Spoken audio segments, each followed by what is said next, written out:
On the day of the wedding, my bride ran off after her white moonlight. The whole Weston city was laughing at our Johnson family. My father was so furious he nearly died on the spot. I wasn't worried at all. I even felt like laughing. Because I'm someone who transmigrated into a book, I know the real show is only just beginning. Just then, my ex-fiancée's close friend, the girl who was supposed to be nothing more than background in the book, walked up to me. Her face flushed. She asked softly but with resolve, are you still missing a bride? The music at the wedding abruptly stopped. The host, James Carter, held the microphone. The sweat on his forehead shimmered brighter than diamonds. His mouth opened and closed, but no words came out. Below the stage, the murmurs of over 1,000 guests coalesced into a buzzing undertow. The eldest miss of the Martinez family, Olivia, just ran off with some poor boy like that. The Johnson family's face is completely ruined now. Ethan's in a bad way too. I heard he pursued Olivia for 3 whole years. My father, George, chairman of the Johnson Group, had a face that had gone from deathly pale to a deep purple. He clutched his chest, swaying, while his assistant Ryan Wilson fumbled to support him, one hand already searching his pocket for a fast-acting heart pill. As for me, the center of everyone's laughter, I stood at the end of the red carpet, the lights blinding. Not only was I not panicking, I even felt like laughing a little. My name is Ethan Johnson. 3 days ago, I was a company drone crammed into the subway every day. A car accident sent me into this brainless wish fulfillment novel I'd read. In the book, I am that sycophantic male supporting character with the same name. My only purpose is to be publicly abandoned today by the heroine Olivia Martinez, becoming the first stepping stone for the male lead Lucas Davis's vindictive comeback. According to the original plot, next I would be driven mad with rage, use my family's power to wreak vengeance on the male and female leads, only to be counterattacked by the male lead's halo, and in the end my family would go bankrupt and I myself would meet a violent end on the streets. Why bother? I just wanted to lie flat and do nothing. This identity, rich, beautiful, influential family, except for having a brain that fails it by insisting on being a simp, it's practically a perfect life start. Now Olivia has run off, and the plot has reached a turning point. If I simply go with the flow and break the engagement, then take my family's money to eat, drink, and have fun, enjoy life, wouldn't that be wonderful? Just as I was about to speak and declare this farce over, a figure stepped out from the bridesmaids. She wore a pale lavender bridesmaid dress, her long hair slightly curled, her skin glowing white under the lights. It was Sophia Taylor, Olivia's close friend, and the background character in the book who hardly had any lines from start to finish. I remember the book's only description of her was one sentence: the very quiet beauty beside Olivia. At this moment, this quiet beauty was walking toward me step by step. All eyes in the room instantly focused on her. She stopped in front of me. I could see her clenched fist, knuckles slightly white from the strain, revealing her inner nervousness. She lifted her head. In those clear eyes there was nervousness, shyness, but more than anything a resolute determination, as if staking everything on this. She took a deep breath, her face flushed, her voice not loud, but it carried clearly throughout the silent hall. Ethan, are you still missing a bride? Boom! The entire hall erupted instantly. My father was so shocked he forgot to breathe. Olivia's parents, Mr. Michael and Ms. Emma, looked darker than the bottom of a pot. The expressions of all the guests shifted from watching a show to shock and then to bewilderment. I stared at Sophia in front of me and was stunned. This part wasn't in the book, was it? It felt as if the gears of the plot had begun to go off course from somewhere I didn't know. Sophia saw that I didn't respond. The light in her eyes dimmed. She bit her lower lip, her voice trembling with a touch of grievance. And not willing? I'm sorry, The area around her eyes instantly reddened, as if she were about to start crying any second. My heart suddenly tightened. Damn, I can't stand seeing a beautiful woman cry. Besides, marrying this backdrop beauty seems more interesting than just lying flat alone. At the very least, it keeps my cheap father from dying of rage on the spot.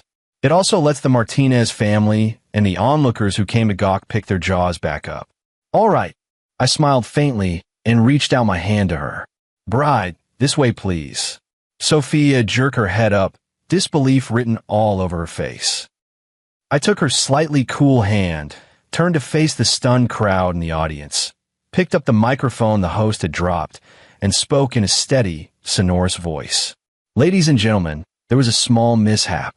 My bride is a bit shy. She was playing hide-and-seek with me just now. I lifted the hand I was holding tightly with Sophia, the smile at the corner of my mouth growing deeper. Now, let me reintroduce her. This woman, Sophia Taylor, is the one Ethan Johnson truly wants to marry. The wedding continues.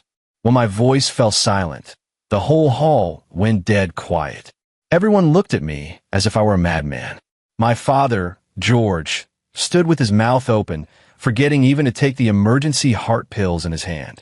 Olivia's father, Mr. Michael, turned the color of liver, pointing at me and stammering, you, for a long time, unable to form a single word. Sophia's parents, Mr. Daniel Taylor and Mrs. Emily Taylor, wore puzzled expressions, clearly not understanding what was going on. I couldn't be bothered with their reactions. Holding Sophia's hand, I walked with her step by step down the rest of the red carpet amid everyone's shocked gazes. Sophia's palm was sweaty and her body still a bit stiff, but she never pulled away. She simply kept her head down and let me lead her. Exchanging rings, vows, a kiss. The ceremony moved along quickly. When I symbolically kissed her forehead, I could clearly feel her long eyelashes trembling against my lips like a butterfly's wings. So cute. The wedding ended abruptly, and the guests left with their stomachs full of gossip and questions. It's predictable that tomorrow the headlines across Weston will be the melodramatic master of the Johnson family's wedding. Bride's friend successfully takes her place. Back at the Johnson Manor, my father finally started to recover his composure.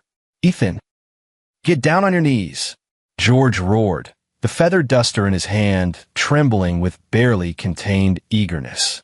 I calmly guided Sophia to sit on the sofa and even poured her a glass of water. Dad, calm down, it's not that big a deal. A big deal. George was so angry his beard trembled. Olivia ran off. You've completely shamed the Johnson family, and you just dragged some woman home. Do you want to drive me crazy? Sophia shrank back at the shouting and said softly, Mr. Johnson, I'm sorry, it's my fault. It's none of your business. I cut her off and looked at my father. Dad, Olivia ran off. She's the heartless one. If the Johnsons were to cry and beg her to come back, that would be shameful. Now, I've married Sophia. The wedding is done, and the alliance between the two families has been achieved. The Taylor family's strength is no less than the Martinez family's. I said it casually, but it left George stunned, right? He had only been thinking about an alliance between the Johnsons and the Martinez family, and had forgotten that the Taylor's pedigree was even a notch above the Martinez's. Sophia's father, Daniel Taylor, was a leading figure in scientific research, and her mother, Emily Taylor, was a well-known artist. The family had deep roots but kept a low profile, unknown to outsiders. These were background details I had casually memorized while reading. George fell silent, studying Sophia with a complicated look in his eyes. I couldn't be bothered to argue with him any longer, so I took Sophia's hand. We're tired. We'll go upstairs to rest first. As for the company's matters, have Mr. Ryan Wilson send me a report tomorrow. After saying that, I went upstairs without looking back. I left my father alone in the living room, contemplating life while staring at a feather duster. Back in the bridal suite, the atmosphere immediately grew a little awkward. Sophia stood awkwardly in the doorway, not knowing where to put her hands. Today, thank you, she said softly. Thank me for what? I walked to the liquor cabinet and poured myself a glass of whiskey. Thank me for making you the biggest joke in Weston City. No, she hurriedly shook her head. Thank you for being willing to marry me. I rattled the ice in my glass, turned to look at her, and said, Give me a reason. Why? What do you mean, why? Why did you have to step forward at that moment? I stared into her eyes. Don't tell me it was for the sake of the Johnsons and the Martinez family, or out of pity for me. Sophia flushed under my gaze. She lowered her head, fiddling with her fingers, her voice barely above a whisper. Because I've liked you for a long time. I raised an eyebrow, a little surprised. In the book, sycophant Ethan was good for nothing except clinging to Olivia. Why would she like me? When did it start? In sophomore year, the school held a sports meet and you ran the long-distance race. It was very hot that day. You heat-stroked halfway through. Everyone went to check on Lucas, who took first place, but I was the only one who saw you hiding alone in a corner, sharing the bottled water handed out by the organizers with a cleaner aunt beside you. She lifted her head, her eyes sparkling. From that moment on, I felt that what you said was different from what they said. I was stunned. There was that too. The original owner actually did such a good deed. It seems this simp isn't completely worthless after all. Looking into her clear, sincere eyes, something inside me seemed to have been gently stirred. Perhaps marrying her really would be a good choice. All right, it's late. Go take a shower. I put my thoughts away and pointed to the bathroom. Get some rest. She gave a soft and, like a frightened little rabbit, darted quickly into the bathroom.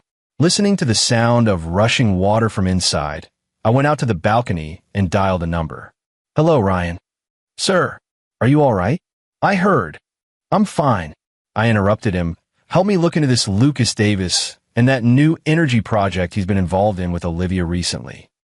I want to see all the documents by tomorrow morning. Also, put out word that I'm taking a month's leave for my honeymoon. All company matters are to be handled solely by you. There was a pause on the other end of the line. Then Ryan Wilson said in an almost reverent tone, Sir, brilliant.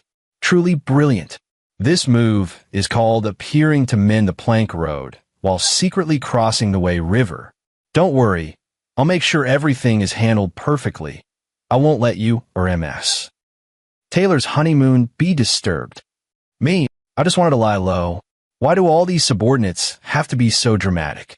The next day, I slept until I woke up naturally. Sunlight poured through the floor-to-ceiling window, warm and comforting. The space beside me was empty, still holding a faint residual warmth and the scent of shampoo.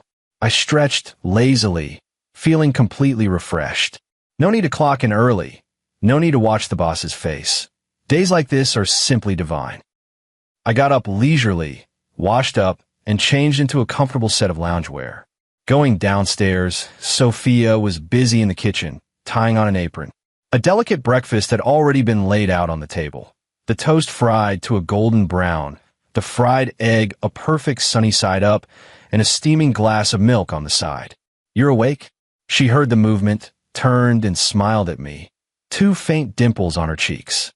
Come out breakfast. I didn't know what flavors you like, so I just made a bit of everything. I walked over and pulled out a chair to sit down. Looking at the sumptuous breakfast before me, I felt a little dazed. In my previous life, I would have just grabbed a bowsy from a street stall to get by. You made this? She nodded, a little embarrassed. I'm not very good at cooking. You make do with it. I picked up a slice of toast and took a bite. Crispy outside, soft inside, the butter perfectly fragrant. Nice skills. I sincerely praised. Her eyes lit up. Like a schoolchild who had been praised, she happily sat down opposite me and sipped her milk in small mouthfuls. Sunlight poured over her, giving her a soft golden rim. Long hair, a white dress, a clean smile. She really was an angel. Much easier on the eyes than that ice-faced Olivia. By the way, she said as if she'd remembered something, Mr. Ryan Wilson just called. So the company's stock hit the daily limit up. He told me to pass the message to you. Oh, I took a sip of milk, responding flatly. Sophia blinked, a little puzzled. You're not happy? The company's stock hit the limit up. What's there to be happy about? I put the cup down and wiped my mouth. Just routine procedure. Sophia, she probably thought I was bragging. I didn't explain either. My team of subordinates are all overachievers. The more nonchalant I act as their boss, the more hyped they get, charging forward like frantic animals, terrified that poor performance might disturb my refined pleasure of lying flat. Just then, my phone rang.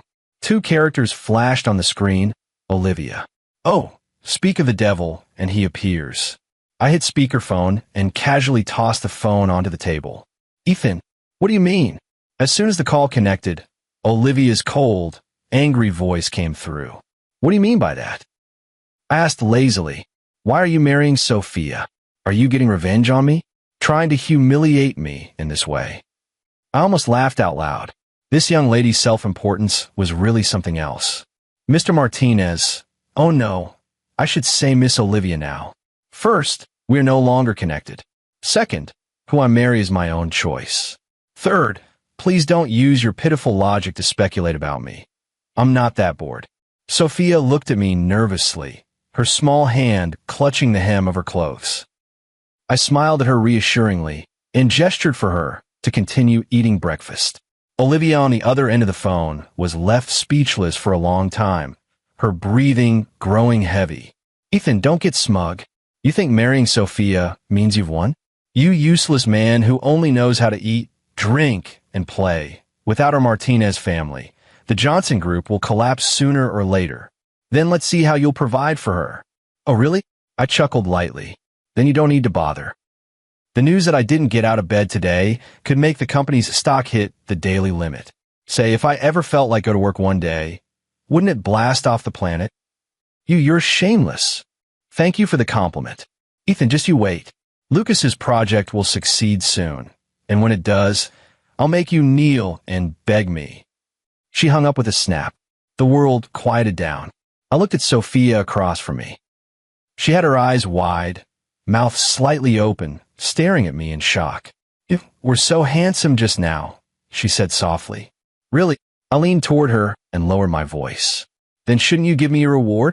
Her face flushed all at once, like a ripe apple. What? Reward? I pointed to my cheek. She hesitated for a moment, then quickly leaned in and gave me a gentle peck on the cheek. Soft, warm. It still carried the sweet fragrance of milk. I like this reward. For the next few days, I lived the leisurely, do-nothing life I had always dreamed of. Sleep in every day until we wake naturally, then curl up on the sofa with Sophia to watch movies or go swim in the backyard pool. Sophia is a treasure of a girl. She can play the piano, paint, and can even brew delicious plum wine. Most importantly, she takes great care of people, tending to me, a domestic cripple, with meticulous attention. I like spicy food, so she quietly studies Sichuan recipes and makes something different for me every day. Although she sometimes makes herself cry from the heat, when she sees me enjoying the food, she smiles sweeter than anyone. I like working out, so she hands me towels and water from the sidelines. Then when I'm not looking, she blushes and sneaks a poke at my abs. When she succeeds, she acts like a cat that's just stolen a treat. My heart seems to be gradually filling up with this gentle, adorable girl. That afternoon, we were curled up on the couch watching an old movie when my phone rang again. This time it was Ryan Wilson. Sir, we've got a bite. Excitement colored Ryan Wilson's voice. Speak. Olivia and Lucas's new energy project has run out of funds. Earlier, in a rush to meet deadlines, they embezzled an advance payment from a publicly traded company. Now the company is demanding immediate repayment, or they'll sue them for commercial fraud. The corner of my mouth lifted slightly. All of this was within my expectations. In the book, the male and female leads built their start from that very project. But behind their success were countless unscrupulous methods, including embezzling public funds. In the original story, because my family, the bootlicking male supporting character's family, went bankrupt, the matter was forcibly suppressed. But now, I'm not going to be their stepping stone anymore. That listed company is one we control, right? I asked. Yes, sir. You acquired it 3 years ago. They don't even know, Ryan Wilson said, his tone growing more admiring. Sir, you truly are far-sighted and masterful in planning. Me? All right, cut the flattery. Follow procedure. Sue if you must. Seize what needs seizing. Remember, we're law-abiding citizens. Understood. After hanging up, Sophia asked curiously. What happened? Nothing much, just someone about to go bankrupt, I said, ruffling her hair. Is the movie not good? Beautiful. She nodded, then shook her head. It's just, I feel a bit sorry for that male lead. In the movie, the male lead is framed by the villain and abandoned by everyone. Silly. I pulled her into my arms. The movie is fake. In reality, good people aren't wrongly accused. She nuzzled into me, found a comfortable position, and softly murmured, The sunlight outside was just right, and the warm, fragrant softness in my arms. This is life. As for Olivia and Lucas, let them, in the commercial winter, fully experience the power of true love. On the other side, the president's office of Martinez Group. Olivia looked at the lawyer's letter in her hand, her face ashen. How could this happen? Why would Rainbow Group suddenly sue us? She murmured, unable to accept the fact. Lucas stood beside her, his expression equally grim. Olivia, don't be anxious. I'll go talk to the people at Rainbow Group. They must have made a mistake. Mistaken? Olivia shot her head up, her gaze sharp. Lucas, tell me the truth. Did you really embezzle that money? Lucas's eyes darted away. I just needed temporary funds. Once our project gets its first round of financing, I'll pay it back right away. Temporary funds? Olivia laughed angrily. That was $50 million. What are you going to pay it back with? Your love. Olivia, how can you say that about me? I'm doing all of this for our future. Our future? Olivia pointed toward the door. Our future is being sued and then going to jail together. The two of them erupted into a fierce argument for the first time. In the end, Lucas slammed the door and left. Only Olivia remained in the office. She sank into the chair, powerless, her mind in chaos. Why? Why had everything started going wrong ever since she left Ethan? Suddenly, she remembered what Ethan had said on the phone that day. If there's news that I didn't get out of bed today, it could send the company's stock to the limit up. At the time, she thought it was a joke. But in the past few days, she inexplicably checked Johnson Group's stock. The trending topic, #Ethan didn't get up today, either hashtag, really pushed Johnson Group's share price to a new high. How can nobody have that much influence? A huge question, like a thorn, pierced Olivia's heart. Ethan, what on earth are you? Weston City's annual charity gala, a gathering of the elite. I hadn't intended to come. These occasions are tiring and boring. I'd rather stay home and watch TV with my wife. But then my father called, voice breaking with tears, saying that if I didn't go, he'd jump off the company building. I had no choice but to take Sophia and attend in full dress. I wore a bespoke suit, and Sophia wore a moon-white gown whose hem was dotted with tiny diamonds, as if she had wrapped the Milky Way around herself. The moment she appeared, she captured everyone's attention. Gentle, noble, with the grace of an orchid. Who is that? She's so beautiful. Isn't she? Ethan Johnson's new wife, Sophia Taylor. My goodness, Ethan has such great taste. Far better than that ice-faced Olivia. Hearing the murmurs around us, the smile at the corner of my mouth never left. My wife, of course, is the best. Sophia wasn't used to all the attention. Nervously, she linked her arm with mine. Don't be afraid. I'm here. I whispered in her ear. She nodded, took a deep breath, and straightened her back. We had just found a seat when two uninvited guests came over. Olivia and Ukasa. They both looked considerably haggard after not seeing each other for a few days. Olivia wore heavy, meticulous makeup, but it couldn't hide the fatigue and anxiety under her eyes. Lucas was forcing himself to appear energetic, but the panic in his gaze was unmistakable. It seemed that $50 million hole had really hit them hard. Ethan, Olivia spoke first, her voice dry. I lifted my eyelids and glanced at her once, said nothing, and went to get Sophia a piece of her favorite matcha mousse. Sophia, try this. Thanks. Sophia said softly, took the cake, and nibbled at it. Our unabashed intimacy was like a needle, sharply pricking Olivia's eyes. She clenched her fists, forcing down her anger. Ethan, I need to talk to you. There's nothing more to say between you and me. I wiped the corner of my mouth, my tone indifferent. You, Olivia choked out. Lucas beside her couldn't stand it and stepped forward, pointing at me. Ethan, don't go too far. Olivia at least. She's with you. With me what? I looked at him coldly. My runaway fiancée? Or your girlfriend who's in shambles right now? Lucas was silenced by my words, his face flushing bright red. Ethan, Olivia took a deep breath, seeming to have made up her mind and lowering her guard. I know Rainbow Group belongs to your Johnson family. I'm begging you, show mercy and give us more time. As long as our project succeeds, $50 million.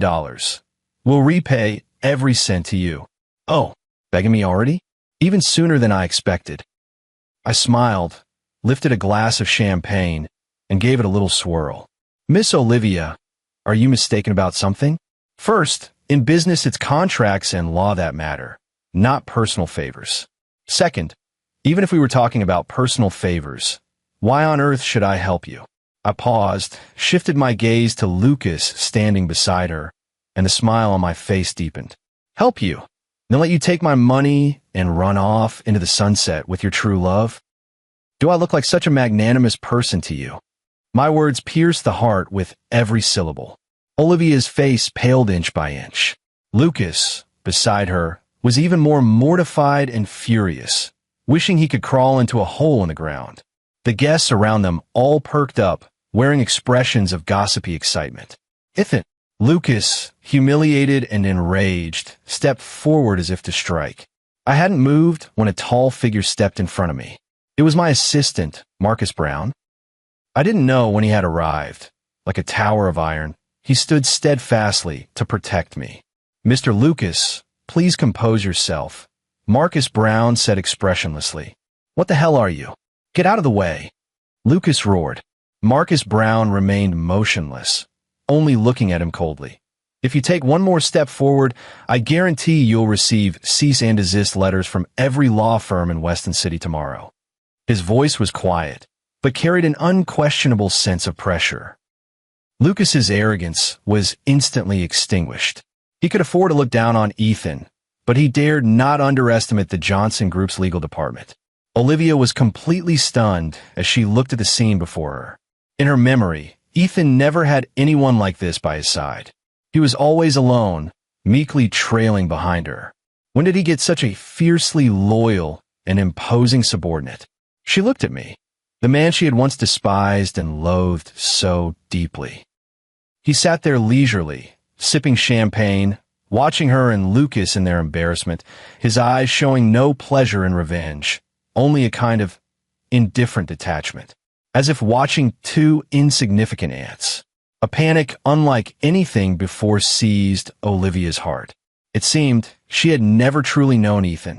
The highlight of the banquet was the charity auction. Host James Carter brought out each lot, and the wealthy patrons in the audience raised their paddles one after another. I was listless, just wanted it to end so I could go home. Sophia, however, was engrossed, especially when a starry sky necklace designed by the famous designer Moonlight was brought out. Her eyes lit up. So beautiful, she whispered. I glanced at the necklace. It was indeed unique.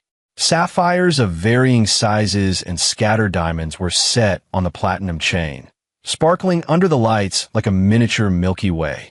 Like it? I asked. She hurriedly shook her head. No, it's too expensive. Starting bid, $3 million US. The auctioneer had just announced the price when Olivia raised her paddle. $5 million. She shot me a provocative glance, as if trying to regain a little dignity that way. All eyes in the room were fixed on her. Miss Martinez really knows how to make a splash. It seems the Rainbow Group incident didn't affect her at all. Lucas straightened his back too, as if that $50 million hole never existed. I smiled and stayed still. Aren't you going to shoot? Sophia asked me softly, a trace of barely noticeable disappointment in her tone. What's the rush? Let the bullet fly for a while. Soon, the price was raised to $10 million. Olivia gritted her teeth and raised her paddle again. $11 million US. That was the limit she could muster. The auctioneer began the countdown. $11 million once, $11 million twice. Just as he was about to bring down the gavel, I leisurely raised my paddle. $50 million. I reported the figure calmly. The whole room fell silent at once. Everyone stared at me as if I were a monster. From $11 million straight up to $50 million? Are they filming something?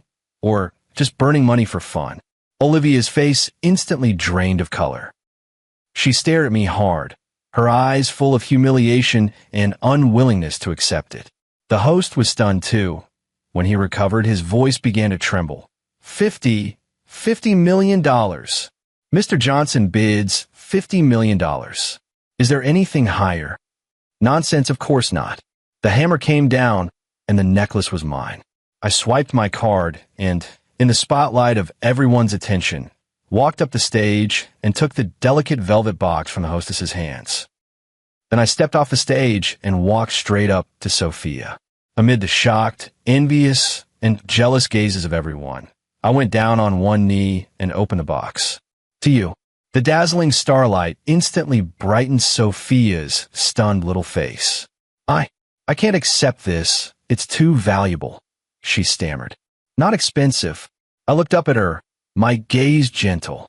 In my heart, you deserve all the best things. I meant those words sincerely. Sophia's eyes reddened, tears welling up. Dummy, why are you crying? I stood up and put the necklace on her with my own hands. The cold chain pressed against her warm skin, that dazzling river of stars seeming to have found its true owner, unbearably beautiful. So beautiful, I admired sincerely. Is the necklace beautiful, or is the person? She asked softly with a nasal tone. You're 10,000 times more beautiful than it. She turned her tears into a smile. The socialites and wealthy matrons around us could no longer hold back their soft screams. My God, that's so sweet. A $50 million necklace given away like that. What kind of fairy tale love is this? I'm jealous. I'm really jealous. Meanwhile, Olivia and Lucas had become the laughingstock of the whole room. Olivia's face was as white as paper, her body swaying. She tried to humiliate me with money, but ended up being thoroughly humiliated by me using money in return. And all of this happened in front of every socialite in Weston City. Nothing is more cruel than this kind of humiliation. Lucas was even more ashen-faced. He grabbed Olivia and slunk out of the venue. I watched their disheveled backs with no hint of satisfaction. In my eyes, there was only the girl in front of me, the one who put the starry necklace on me and smiled like a child. Maybe getting into this book isn't so bad after all. At the very least, it let me meet her. After the charity gala ended, life with Sophia returned to its quiet sweetness. That $50 million necklace, she only wore it that one night. Afterward, she carefully put it away in the safe, treating it like a precious treasure. I teased her for being a little money grubber, and she blushed as she retorted, "This isn't about the money. This is the first gift you ever gave me." All right, I admit it, those words pleased me. On the other hand, Olivia and Lucas weren't having it so easy. The lawsuit from Rainbow Group was like the first domino being knocked over. Soon, a stream of negative news followed one after another. Shocking. Lucas Davis's new energy project accused of technical fraud. Martinez Group mired in financial crisis. Stock price hits consecutive limit downs. The former golden couple now heavily in debt. Can their love withstand the test? Once hailed by the media as a golden child, he has now become a reviled rat in the street. Rumor has it that, to raise funds, they've already begun selling off their properties and luxury cars. Olivia even swallowed her pride and went to all her friends to borrow money, but when the tree fell, the monkeys scattered. Those former friends now avoid her like the plague. That day, I was sunning myself on a lounger in the back garden when Sophia came over carrying a plate of cut fruit. The weather is really nice today. She sat down beside me and brought a slice of watermelon to my lips. I opened my mouth and bit into it, cool and sweet. By the way, she said suddenly, my mom called today. Oh, what did Mrs. Taylor say? She asked us when we'd hold the post-wedding family reunion banquet. Sophia finished, her face flushing. Only then did I remember that, according to custom, we should indeed return her home. Then the day after tomorrow, I decided immediately, tell Mr. Taylor and Mrs. Taylor, I'm preparing some gifts. No need to spend too much. That's out of the question. I sat up and said sternly, for the first visit, it has to be impressive. As your husband, I may not have much else, but I do have money. Sophia giggled at my teasing. 2 days later, I drove a low-profile phaeton with Sophia in the passenger seat, and we went to her home. The Taylors lived in a very quiet villa district with tight security. My father-in-law, Daniel Taylor, was the country's top physicist. He wore a pair of glasses and looked scholarly and genteel, commanding respect without raising his voice. My mother-in-law, Emily Taylor, was a painter with a gentle temperament, very well preserved. Standing next to Sophia, she looked like her sister. When they saw me, their expressions were somewhat complicated. Obviously, they still had reservations about their daughter having married on impulse a notorious playboy. I presented the prepared gifts one by one. For my father-in-law, I had a rare, out-of-print physics manuscript, bought back at great cost from an overseas auction house. For my mother-in-law, I gave a long-lost ancient Roman inkstone, said to be the work of a famous Tang dynasty master. Neither gift was particularly lavish in monetary terms, but both perfectly suited their tastes and were worth their weight in gold. As expected, when my father-in-law saw that set of books, his eyes lit up. He immediately put on his reading glasses and, unable to let go, began flipping through them lovingly. My mother-in-law was also astonished and delighted when she saw the old inkstone. She kept holding Sophia's hand and saying, "This child is so thoughtful." The two elders' attitude toward me visibly softened. During the meal, my father-in-law finally spoke and asked the first question. "Ethan, I heard you studied finance in college." "Yes, Mr. Taylor," I replied respectfully.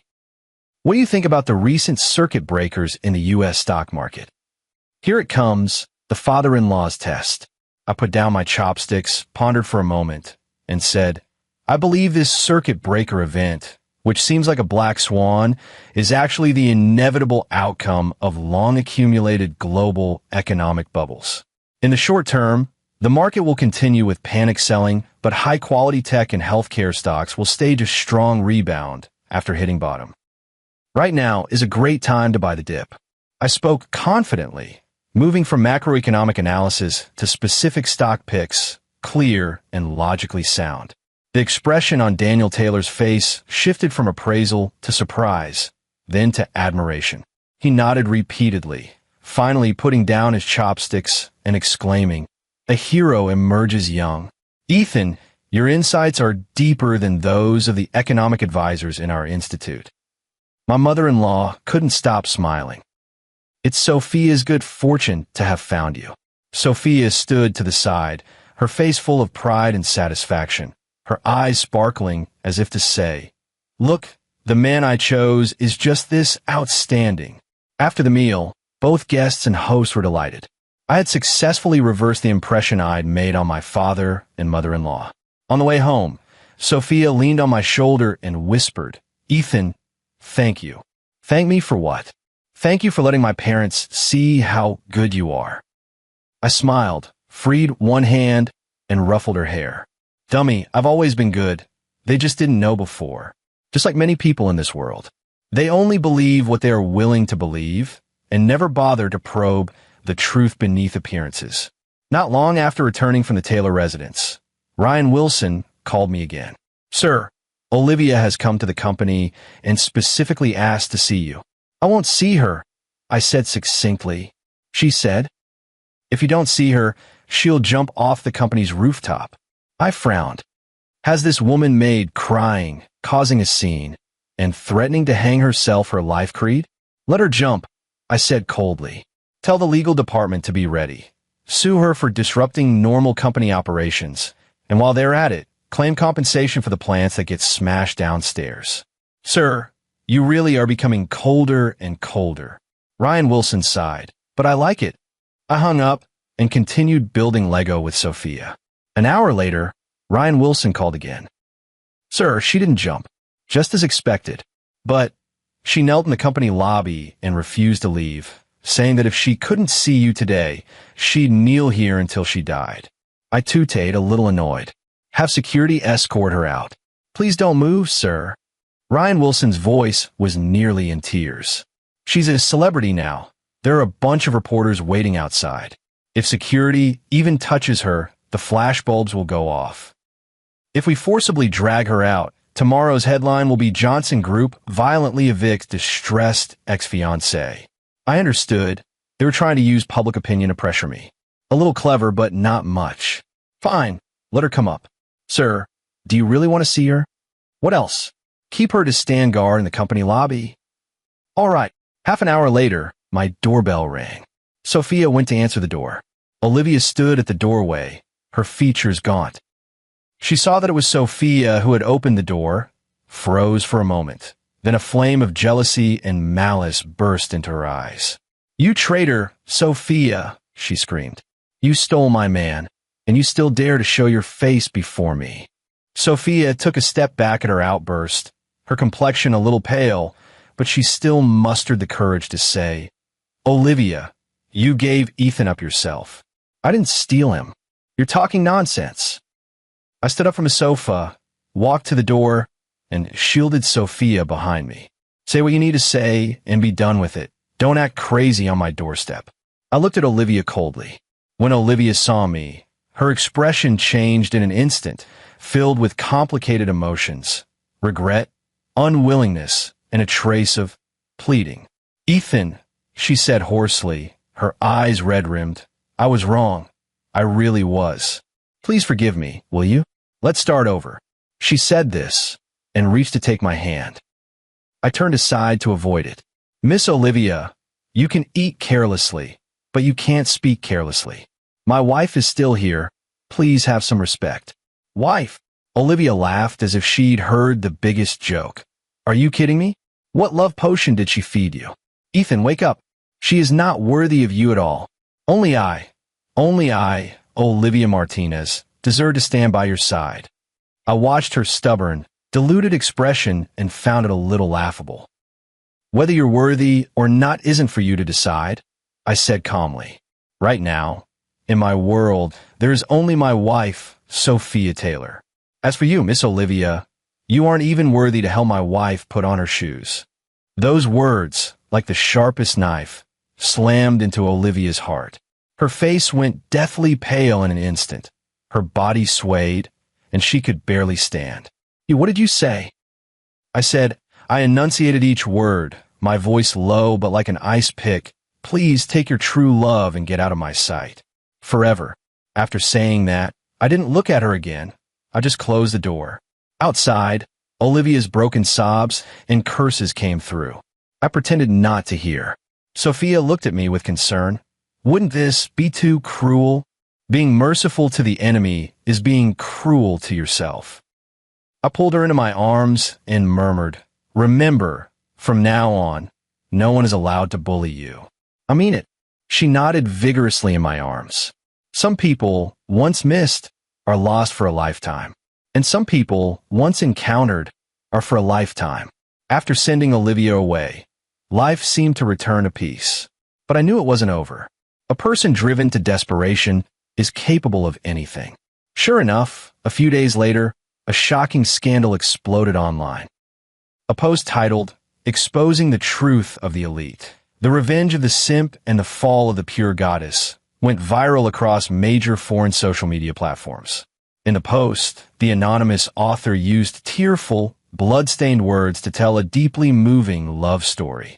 The protagonists of the story were a brilliant poor boy, Lucas, and a rich heiress, Olivia, who gave up her wealthy family for love. And I became the bootlicking villain in the story. The despicable, shameless sycophant who, out of love, turned to hatred. The post painted me as a petty, vicious man. It said that because Olivia abandoned me, I used my family's influence to ruthlessly oppress her and her true love, driving them into a corner. Worse still, the post dragged Sophia into it. It accused her of betraying her best friend for wealth and status, taking advantage of the situation, seducing me by unscrupulous means to become the Johnson family's young mistress. The post was written with dramatic flair and even included several pieces of evidence. For example, screenshots of those cheesy texts I sent when I was wooing Olivia. For example, the surreptitious photos of Sophia and me meeting the day before the wedding. In fact, she came to tell me Olivia was going to run off. In an instant, public opinion erupted. Sophia and I were immediately thrust into the eye of the storm. Online, clueless onlookers launched a barrage of abuse at us. Fuck, this Ethan is disgusting, right? If he can't have it, he destroys it. Olivia and Lucas are so pitiful. Is this the real-life Romeo and Juliet? That Sophia isn't a good person either. Manipulative bitch. Fake innocent girl. My phone was about to explode. It was full of calls from the PR department asking how to handle it. My father was pacing like an ant on a hot pan, anxiously asking if I wanted to hold a press conference to clear things up. I put my phone on silent and turned it off. Then I looked at Sophia, sitting across from me, pale-faced, silently scrolling through comments on her phone. Her head was bowed, so I couldn't see her expression, but I could see the knuckles clutching the phone, white from gripping it so hard. Don't look. I walked over and took her phone away. Ethan. She lifted her head, her eyes rimmed red. How can they say those things about us? They don't know anything. Because they're idiots. I pulled her into my arms and gently patted her back. You don't have to care about what idiots say. But I'm scared. She was in my arms, her voice choked with sobs. I'm scared their words will affect you, affect the Johnson family. My heart softened. This silly girl, even now, she's still worried about me. Don't worry. I cupped her face and looked in her eyes seriously. A little breeze and waves like this won't capsize my ship. Your husband here isn't someone to be trifled with. As long as you believe in me, that's enough. She looked at me, her gaze shifting from panic to steady resolve. I trust you. She nodded forcefully. I will always trust you. Good girl. I rewarded her with a kiss. After comforting Sophia, I went out to the balcony and dialed Ryan Wilson's number. Sir, public opinion is getting out of control. Ryan Wilson's voice was frantic. What's the panic? My voice remained steady. Have the tech department trace the poster's IP address. I want results within 5 minutes. Also, prepare a cease and desist letter accusing that anonymous author of defamation. And contact all major media outlets and tell them that tomorrow at 10 a.m., I'm going to do a live broadcast. A live broadcast? Ryan Wilson was stunned. Sir, you're going to respond personally? Respond. I laughed. No, I'm here to give the whole nation a show. Olivia, Lucas, did you think hiding behind your keyboards meant you could do whatever you wanted? The game is only just beginning. The next day, at 10 in the morning, my personal social account went live on schedule. The live stream title was simple, only 4 characters. Talking about the truth. In an instant, millions of viewers flooded in, the comment stream so full it lagged the screen. Front row for the drama. He's here, he's here.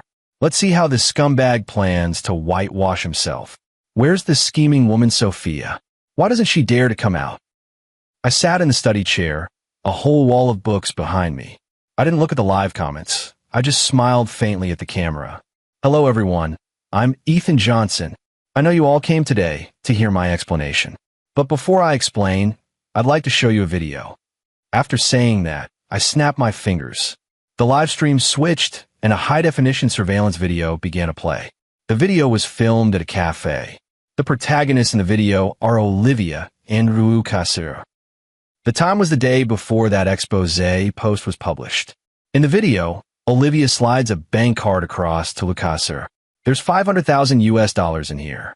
Go find a writer and polish up our story, then post it online. Remember, the worse it sounds, the better. Make Ethan look as terrible as possible. Lucas took the card, hesitating. Olivia, this isn't a bit much? After all, Ethan, he what? Olivia's expression turned feral. He did this to us. I'm only trying to ruin his reputation. That's mercy enough. Lucas, this is our last chance.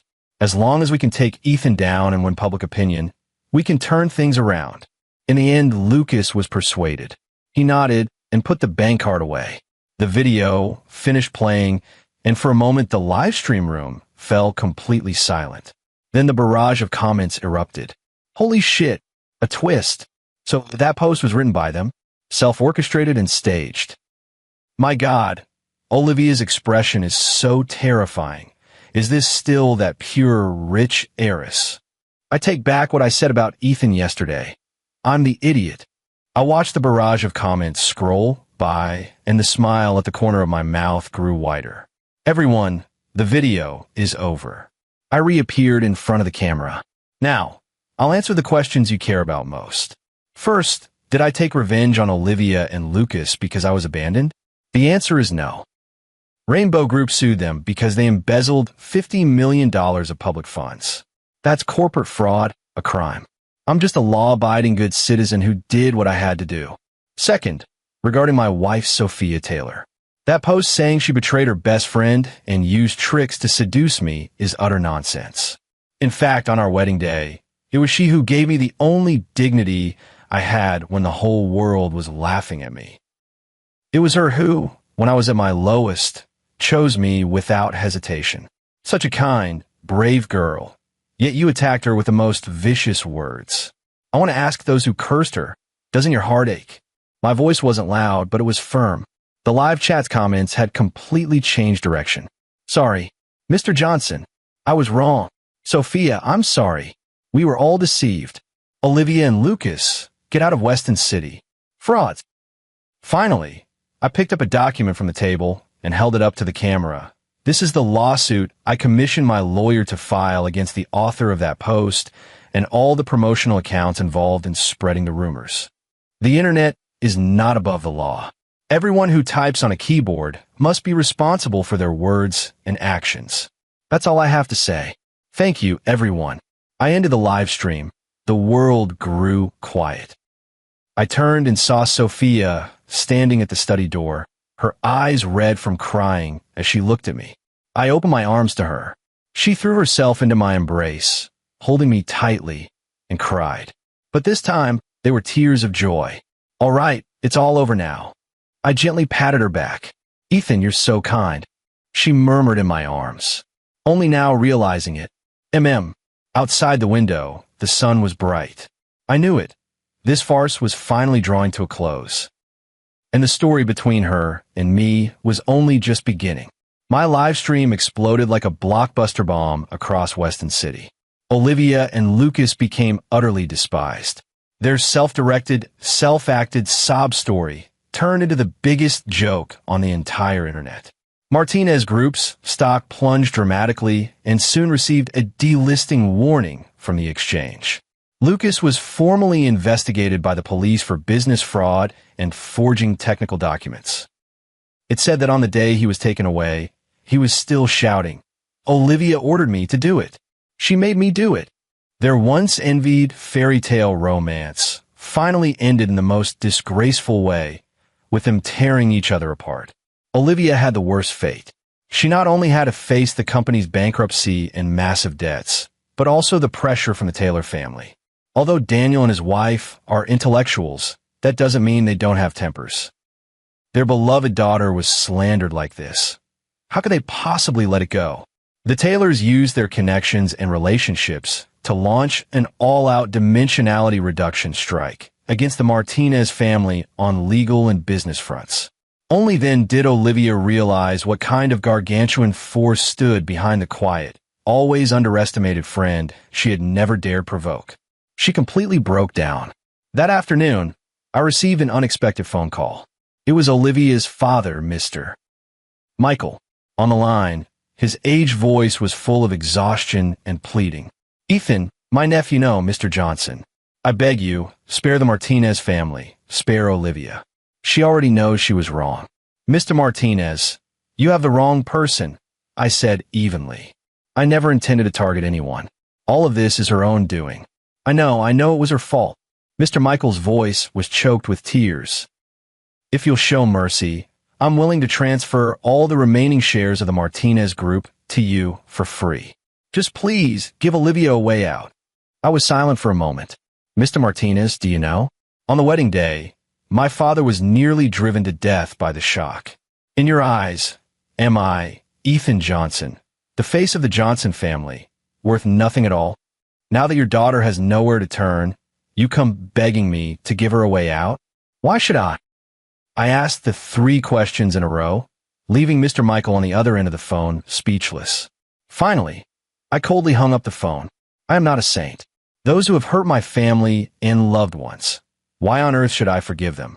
After putting down the phone, I saw Sophia standing behind me, looking at me with complicated eyes. Am I really so cold-blooded? I asked. She shook her head, came over, and wrapped her arms around me from behind. No. She pressed her face to my back and said softly, "You're just protecting us. I know that." I took her hand with my free hand, my heart filling with warmth. To have one true soulmate in life is enough. Come on, I'll take you to a place. I took her by the hand and drove to a mountaintop in the countryside. On the summit was a private restaurant, quaint and antique, with a tranquil atmosphere. This is one of my secret bases. I hired the boss at great expense from the common folk. He's a master chef who cooks authentic Western-style official cuisine. We were seated by the window, with a panoramic view of Weston City's nightscape. Wow, it's so beautiful here. Sophia leaned against the window, her eyes sparkling like stars. From now on, if you want to come, I'll bring you here anytime. The dishes arrived quickly. Cream of mushroom soup, pan-seared foie gras, each course a masterpiece. I also asked the owner to warm a pot of the red wine he'd brewed himself. Try it. I poured her a small glass. She imitated me and took a sip, then immediately puckered her face, so astringent. Drink slowly, it hits hard later. We ate and chatted, the atmosphere cozy. After a few rounds of drinking, Sophia's cheeks flushed with 2 charming pinks, and her eyes grew hazy. She propped her chin on her hand, looked at me, and suddenly gave a silly laugh. Ethan, do you know? I feel like I'm dreaming. I never thought I could sit and eat with you. I always watched you from far away. Watched you be happy for Olivia. Watched you be sad for her. Back then I kept thinking, if only one day you could see me. Now you see me. I took her hand. And from now on, in my eyes, there will only ever be you. Her eyes were red again. Ethan, you're so good, she murmured. Then do you love me? I leaned closer to her and asked in a low voice. She looked at me, and in her hazy gaze was an indecipherable, deep affection. She didn't answer. Instead, she moved closer and kissed my lips, with the rich aroma of red wine and her unique sweetness. Outside the window, 1,000 lights twinkled. Inside the room, she was my whole world. After returning from the mountaintop, our lives finally got completely back on track. Without Olivia and Lucas's harassment, the days were peaceful and sweet. I still adhered to my life credo of lying flat. My daily work was just reading the reports Ryan Wilson sent and replying with the 3 set, "Got it, not bad, keep it up." The rest of the time was all spent with my wife. We raised 2 cats together. One was my rag doll, named 50 Million to commemorate that necklace. The other was her British short-hair silver, named Lucky One.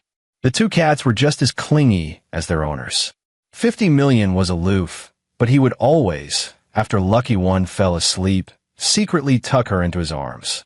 Sophia said this was called tsundere. I think this is what you'd call secretly flirtatious. Sophia wasn't idle either. She picked up her brush again and set up a small studio at home. When she painted, she was very focused, sunlight pouring through the window onto her, beautiful like a picture.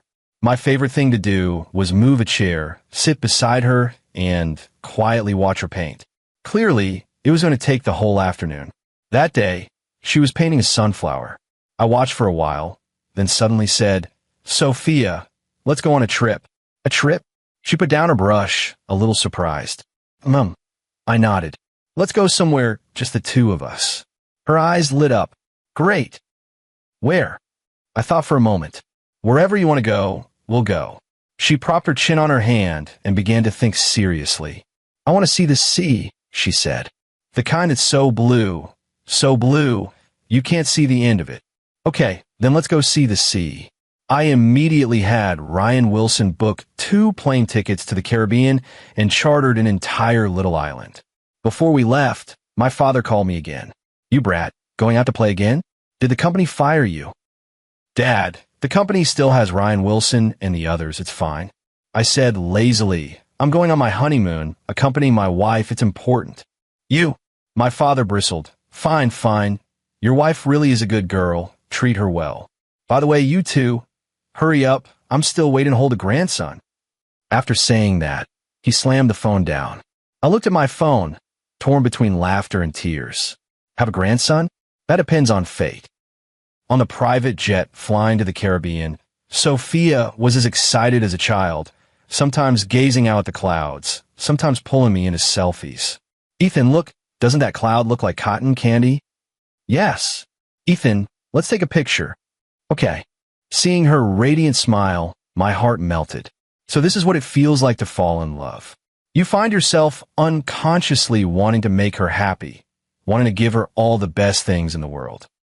You feel that as long as she smiles, the whole world lights up.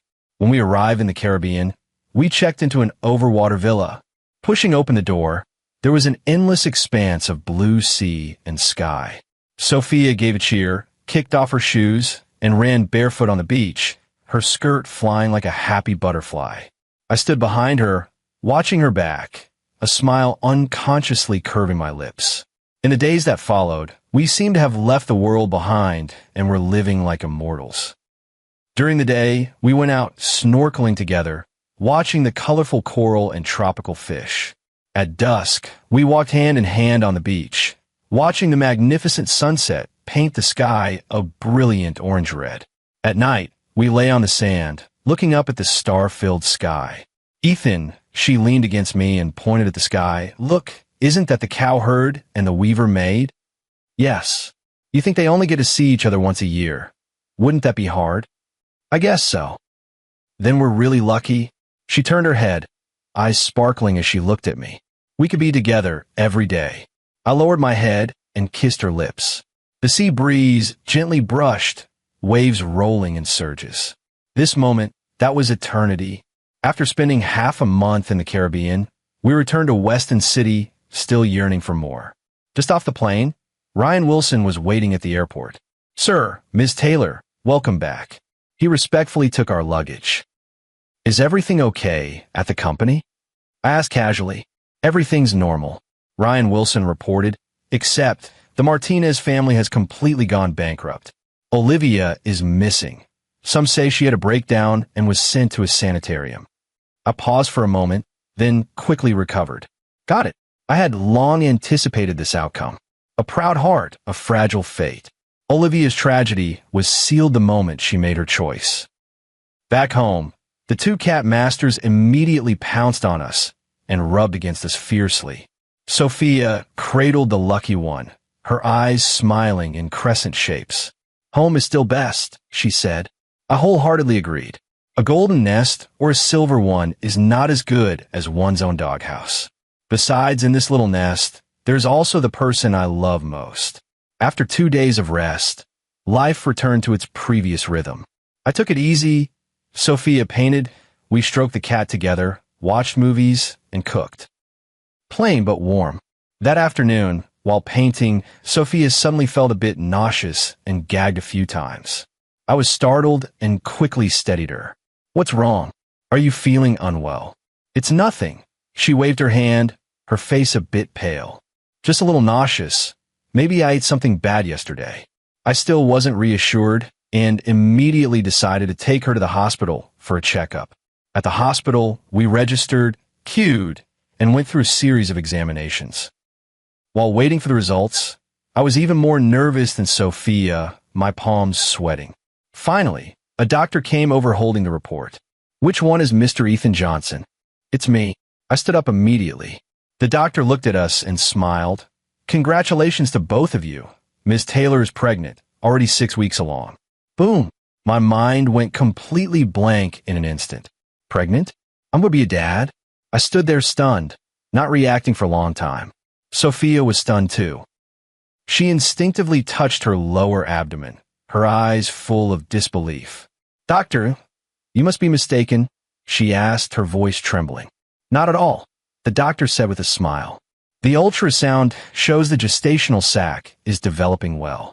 Congratulations, you are going to be parents. When we left the hospital, I was still in a daze. I supported Sophia, walking with a limp, afraid she might bump or hurt herself. Take it slow, watch the step. Are you thirsty? Want some water? Tired? Shall we take a taxi home? Sophia couldn't help laughing at how nervous I looked. Ethan, you're being ridiculous. I'm not that fragile. That's not allowed. I said earnestly. You're a top priority protection target now. Level 1. No, special level. When we got home, the first thing I did was tell my father the news. My father was silent on the other end of the line for a full 30 seconds. Then came an earth-shattering burst of laughter. Ha ha ha ha. Good. Wonderful. I, George, have grandchildren. You little rascal. Well done. Immediately after, he grew anxious and started asking, how is Sophia's health? Is she uncomfortable anywhere? Have you hired a nanny? No, a nanny isn't reliable. I'll pick one myself. A nutritionist, a confinement nanny. They all have to be the very best. I listened to his rambling arrangements, feeling both annoyed and amused. It seems the Johnson family is about to face a storm of blood and fury soon. After hanging up, I watched Sophia sitting on the sofa, gently caressing her belly, and was filled with an unprecedented sense of happiness. I walked over, wrapped my arms around her from behind, and placed my hand over hers. Sophia, thank you. Thank you for coming to my side. Thank you for giving me a home. Thank you for making my life so complete. Ever since Sophia got pregnant, my status in the family has plummeted. I used to be the eldest. Now Sophia is the eldest, the one in her belly is second, the two cats share third, and I'm at the bottom. My father, George, has completely turned into a grandchild-obsessed maniac. He canceled all his work and spends 24 hours a day orbiting Sophia. Today she brought a bowl of bird's nest soup she had personally prepared, and tomorrow she invited a foreign nutritionist. Sophia frowned slightly. He was even more nervous than I was. Sophia, are you feeling unwell? Shall I call a doctor to take a look? Sophia, what do you want to eat? Tell Dad, and he'll make it for you. I looked at my father's obsequious expression and couldn't help snarking. Dad, you weren't this nice to me before. My father glared. Can you compare my grandson? Go stand to the side and don't be in the way. Me? Fine. I'm just a tool for providing genes. Sophia's parents soon learned the news as well, and were equally overjoyed. My mother-in-law, Emily Taylor, moved into our house, ostensibly to take care of my daughter, but in reality, she was competing with my dad for the duty of tending to her. So every day at our place this scene played out. In the morning, my dad would bring a bowl of chicken soup. Sophia, come, drink the soup Dad made. It'll strengthen you. My mother-in-law would immediately appear with a bowl of fish soup. Relative by marriage, your soup is too greasy. Pregnant women can't drink that. Sophia, come, drink the one Mom made. It's nutritious. The two of them argued from the kitchen to the living room over whose soup was more nutritious. I was stuck in the middle, my head spinning. Sophia, on the other hand, was happy and relaxed. Being fed by the two elders every day had made her face rounder. She leaned against my chest, nibbling on the apple my father peeled and sipping the juice my mother-in-law pressed. Eyes happily narrowed. Ethan, I feel like a queen. You already are. I pinch her chubby cheek. My queen. Besides the two elders, the family had two new members. They were two golden retrievers. My father said that when his grandson is born, he can play with him. So, the 50 million and the favorite status were also threatened. Two cats and two dogs, vying for favor, reenacted palace intrigues at home every day. With its aloof temperament and formidable strength, the 50 million firmly sat as the ruler of the harem. Lucky relied on being cute and became everyone's favorite. The two golden retrievers were silly and clumsy, bullied by the 5 million every day, yet they loved it. The whole house became lively and warm because of this little life that was about to arrive. Every day, I watched this room full of chaos and commotion, yet felt an immense sense of security and happiness. This is the life I want. There is a lover, there are family members, there are cats and dogs, there are quarrels and laughs. That night, after Sophia fell asleep, I went out to the balcony alone. Looking at the moon in the sky, I suddenly thought of my pre-transmigration self. The office worker who squeezed into the subway every day, ate instant noodles, and worked herself to the bone for a few thousand yuan in salary. If he had known that he would have a life like this in the future, he would surely have thought he was dreaming. I took out my phone and dialed Ryan Wilson. "Sir, it's so late. Do you have any instructions?" "Do me a favor," I said. "Set up a charitable foundation in the company's name to specifically support families who have fallen into hardship due to accidents." Ryan Wilson, on the other end of the line, was silent for a moment. "Yes, sir. The name will be," I thought for a moment, "let's call it Hope." I don't know how many people in this world are, like I was in my previous life, struggling desperately just to survive. I can't change the world, but at the very least, I can do everything I can to bring them a little hope. Just like that beam of light Sophia once brought into my life. 10 months later, on a sunny, breezy afternoon, Sophia gave birth to a boy without complications. 7 pounds, 8 ounces, very healthy, and with a loud, strong cry. My father and my father-in-law almost came to blows again over what to name the child. One wanted Ethan George, the other wanted Ethan Daniel Johnson. In the end, Sophia made the call and chose a childhood nickname, Nyen Nyen. Taken from what is constantly on the mind will surely echo back. The birth of Nyen Nyen turned the whole household completely into orbiting the sun. As his biological dad, I even have to stand in line to hold my son. But I was perfectly happy with the leisure, because my queen could finally belong to me alone. At the postpartum care center, Sophia was recovering very well, her complexion rosy. I stayed with her every day, read to her, and kept her company. "Ethan," she said, looking at our son sleeping soundly in the cradle, "I still feel like I'm dreaming." "Me too." I took her hand. A dream I never want to wake up from. We exchanged a smile. Everything was understood without words. 1 year later, Nyen Nyen could already walk, wobbling like a little penguin.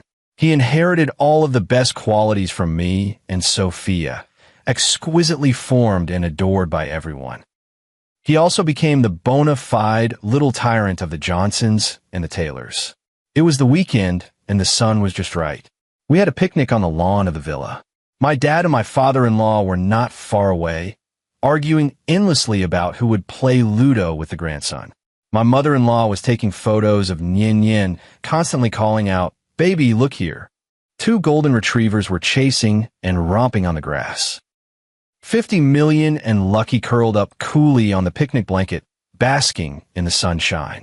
Sophia leaned against my shoulder, and together we watched this lively yet heartwarming scene before us. "Ethan, I love you. I love you too." I lowered my head and kissed her. Not far off came my father's roar. "Ethan, you little brat. What are you doing in broad daylight? You're disturbing my grandson." I smiled and kissed him deeper. Sunlight, grass, lovers, family, cats and dogs, children. I think this is what happiness looks like in its most concrete form. Trapped into this book, arriving in this world, and meeting you is the greatest blessing of my life. "George, I've got good news and bad news. Which do you want to hear first?" I put down my paintbrush and looked at my friend Frank. He stood at the studio door with a mysterious air, his face a mix of nervousness and excitement. "Let's start with the bad news. After all, I've gotten used to it these past 3 years. Your painting, Eternity, just sold for a sky-high price. Over 6 million. I frowned.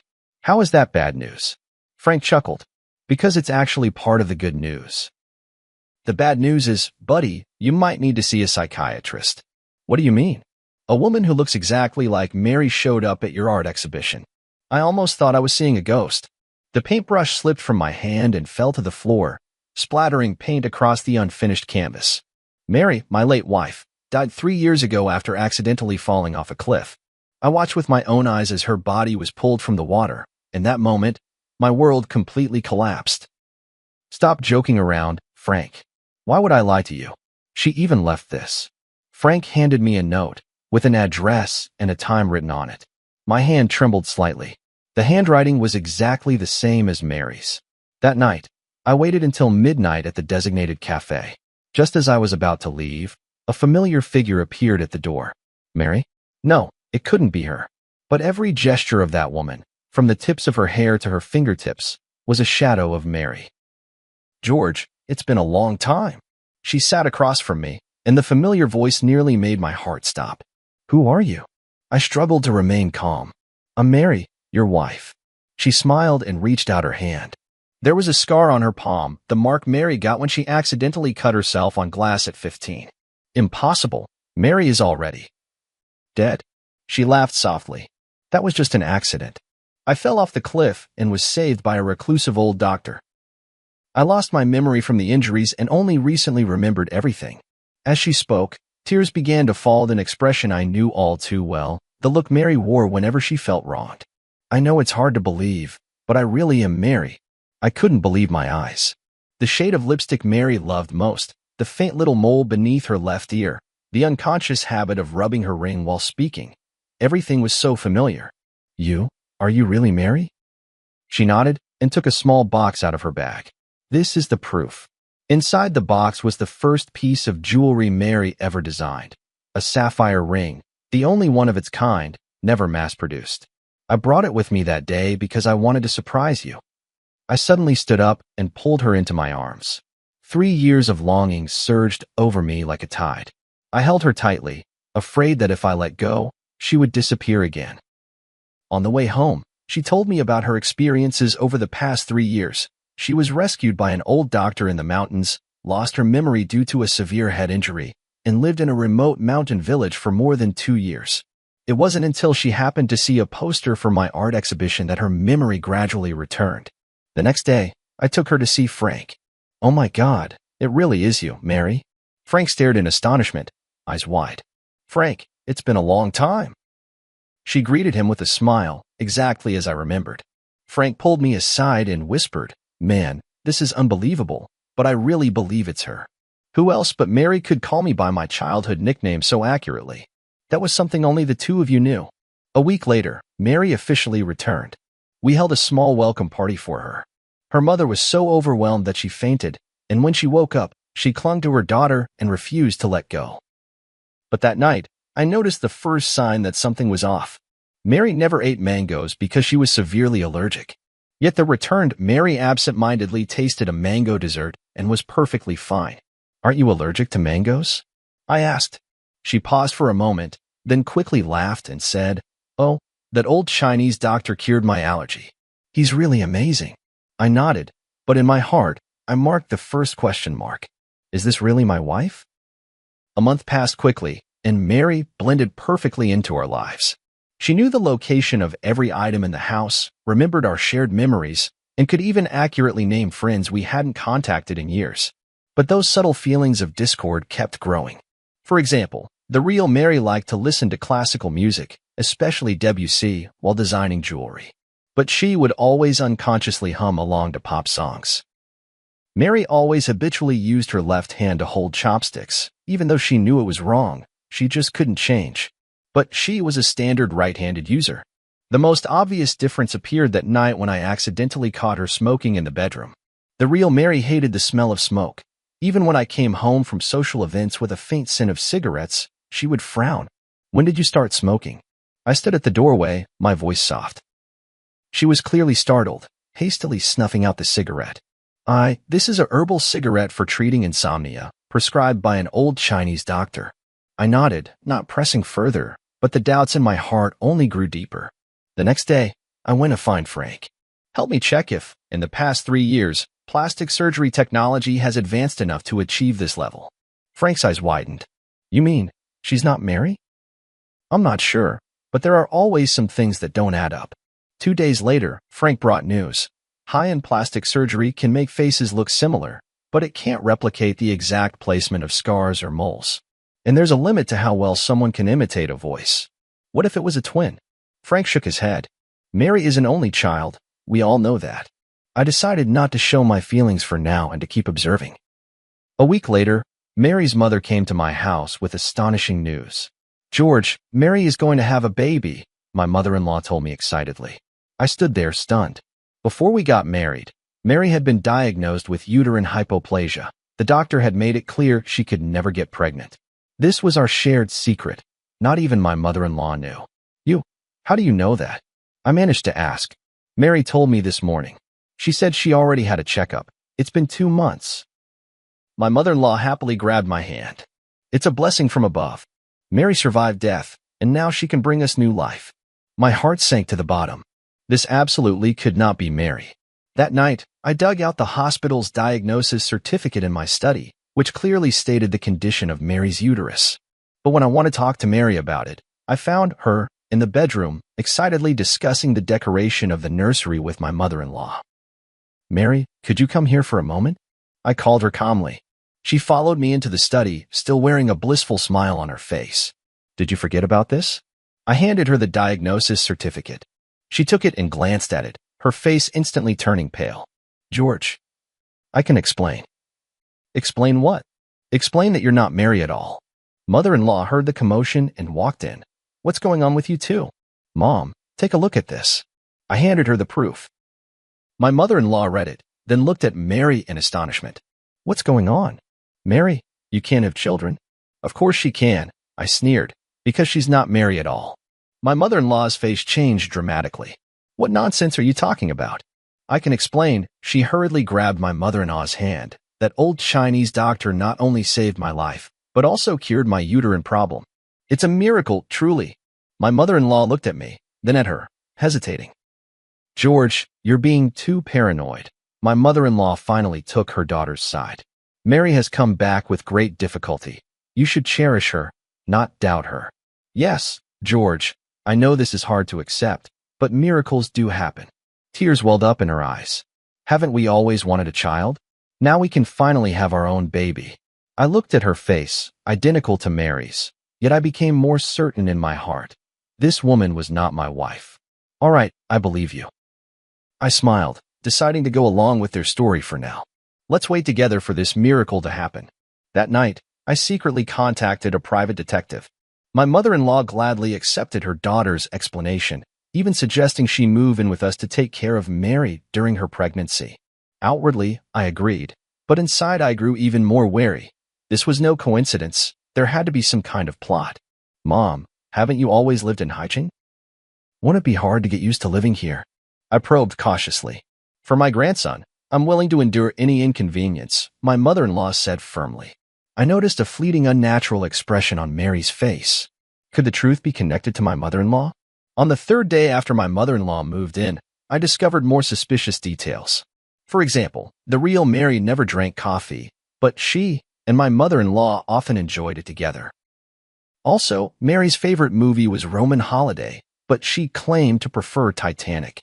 The strangest thing is, Mary used to despise her cousin Tom when she was alive, but now he visits frequently and chats and laughs with Mary as if they're old friends. I told Frank about these discoveries. "Buddy, things are getting more and more suspicious," Frank frowned. "Are you sure you want to keep going like this? Why not just expose her directly?" "It's not the right time yet. I want to find out what they're really after." The private detective's investigation also made progress. The so-called old Chinese doctor who had saved Mary did not exist at all, and Mary's whereabouts over the past 3 years were completely untraceable. More importantly, the private detective uncovered a shocking fact during the investigation. Mary's cousin Tom was deeply in debt from gambling, and the painting Eternity under my name, worth over $6 million, was his only hope for quick cash. "They're after your painting," the private detective asserted, "and this fake Mary is likely a professional identity fraudster, hired to win your trust." I took a deep breath and decided to take the initiative. That afternoon, I pretended to go out, but secretly returned home and hid in the study. Sure enough, Mary and her cousin Tom were whispering to each other in the living room. "It's taking too long," Tom said irritably. "How much longer until he sells the painting?" "Don't worry," she soothed him. "I'm already pregnant, and now he completely believes I'm Mary. In a little while, I'll say I want to move to a better neighborhood for the sake of the baby, and then we'll naturally need to sell the painting to raise money. You're really pregnant? That wasn't part of the plan.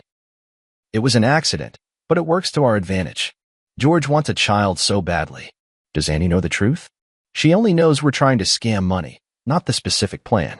But she hates George, thinks he caused her daughter's death, so she's more than happy to help. I clenched my fists.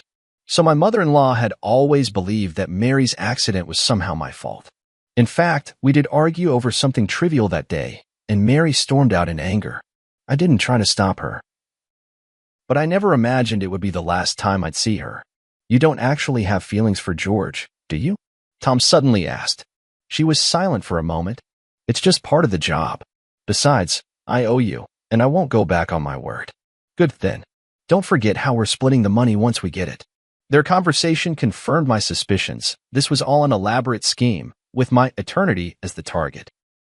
In the days that followed, I pretended everything was normal while secretly making preparations. I contacted the police, arranged for evidence-gathering equipment, and found the last piece Mary had left before she died, a silver necklace that had never been made public, engraved with an anniversary date only the two of us knew. 2 weeks later, my art exhibition was held as scheduled. As planned, Mary brought up the idea of moving, hinting that I could sell eternity. I pretended to agree and said I would auction the painting on the last day of the exhibition. This is a surprise I prepared for you, I said on the eve of the exhibition, taking out a delicate box. To celebrate the new life we're about to begin. She opened the box in surprise, and inside was the silver necklace. It's beautiful, thank you. She smiled as she prepared to put it on. Wait, I stopped her. Aren't you going to look at the engraving on the back? She turned the necklace over, and her face suddenly went pale. What's wrong? Don't you like it? I asked, feigning ignorance. No, I really like it. It's just, I'm a bit moved. She forced a smile, but didn't know how to explain that she couldn't recognize the significance of that date. See you tomorrow. Get some good rest, and don't forget to wear this necklace. I kissed her forehead and whispered in her ear, after all, this is your final design. Her body visibly stiffened for a moment, but she kept smiling. Of course, I cherish it very much. Tomorrow, the truth will come to light.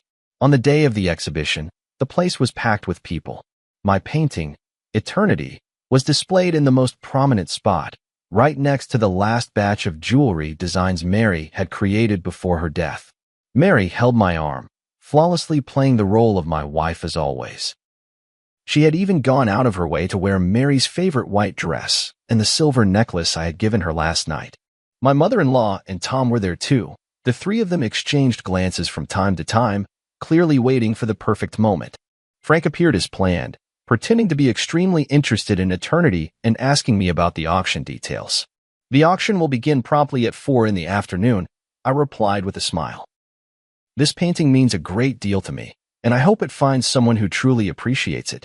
Mary immediately chimed in. Yes, although it's hard to part with it, this is a necessary decision for our future. I noticed she glanced at Tom, who gave a barely perceptible nod. At 3:30 in the afternoon, the projector in the center of the exhibition hall lit up. This was the special segment I had arranged. Ladies and gentlemen, I stood in front of Eternity. Before the auction begins, I'd like to share a little story about this painting. Mary's photo appeared on the projection screen, a group picture from her last birthday party before she passed away. 3 years ago, my wife Mary died in an accident. I created this painting, Eternity, in her memory. The woman in the painting has her back to the viewer, forever gazing into the distance, symbolizing a longing I can never reach. A soft sigh rippled through the crowd. Mary stood beside me, matching my words with a sorrowful expression. However, a month ago, a miracle happened. I turned to look at Mary. My wife came back. The whole room erupted in astonishment, and many people curiously sized up, Mary. This is my wife, Mary. I took her hand and stepped forward. Back from the dead, it's truly the greatest blessing heaven could have given me. She smiled and nodded to everyone, while my mother-in-law and Tom stood by with smug expressions. However, my tone suddenly shifted. Amidst my joy, a question arose. Is she really Mary? The entire room fell silent. Mary's hand trembled slightly in my palm. So, I did some investigating. The projector switched to a set of comparison photos. On the left was the real Mary. On the right was a photo of her. They look exactly the same, don't they? But I clicked the remote, and the photo was enlarged, the details highlighted. The position of the piercing on the left ear was slightly different, the arch of the eyebrows subtly varied, and the fine lines at the corners of the eyes ran in different directions. These are details that even professional plastic surgery cannot fully replicate. Mary tried to pull her hand away, but I held on tightly.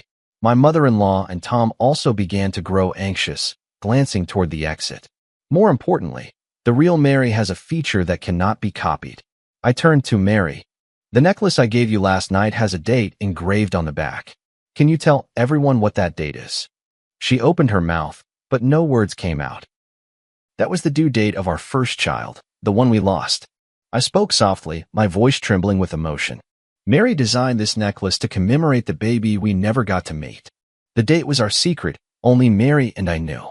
The room fell utterly silent. Mary turned deathly pale, my mother-in-law's eyes widened, and Tom had already started edging toward the door. What surprised me even more, I continued, was that the real Mary could never get pregnant due to an underdeveloped uterus. Yet this, Mary claims she's already 2 months along. I let go of her hand and took a step back. So, who are you really? A flicker of despair flashed in Mary's eyes, but she quickly regained her composure. I am Mary, it's just that old Chinese doctor. The non-existent old Chinese doctor, right? I sneered. Just like the non-existent amnesia, the non-existent miraculous recovery. I turned toward the projection screen. Let's see the truth. The screen played the secretly recorded video of her conversation with Tom, their discussion on how to swindle eternity, clearly audible. This isn't. She tried to explain, but my mother-in-law had already rushed forward. Who are you really? My mother-in-law screamed. You're not my daughter? Auntie, stop pretending, I said calmly. You know she's not Mary. You just wanted to get back at me, didn't you? My mother-in-law's face turned pale.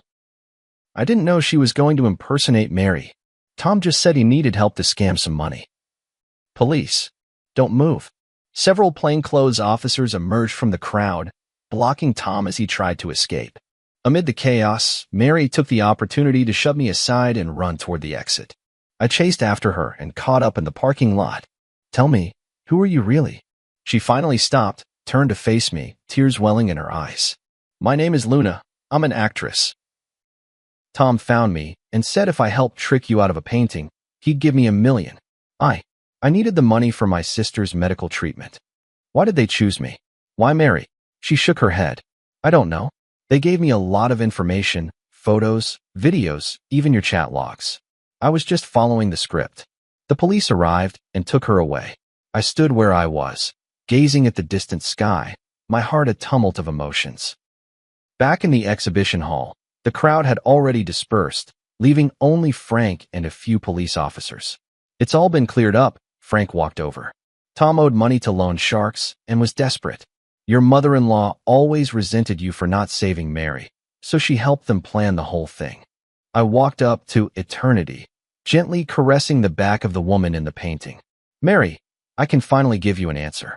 The police left with the evidence. Frank patted me on the shoulder. What do you plan to do next? I took a deep breath. Prepare for the final painting. What will it be called? The Pursuit, I said softly.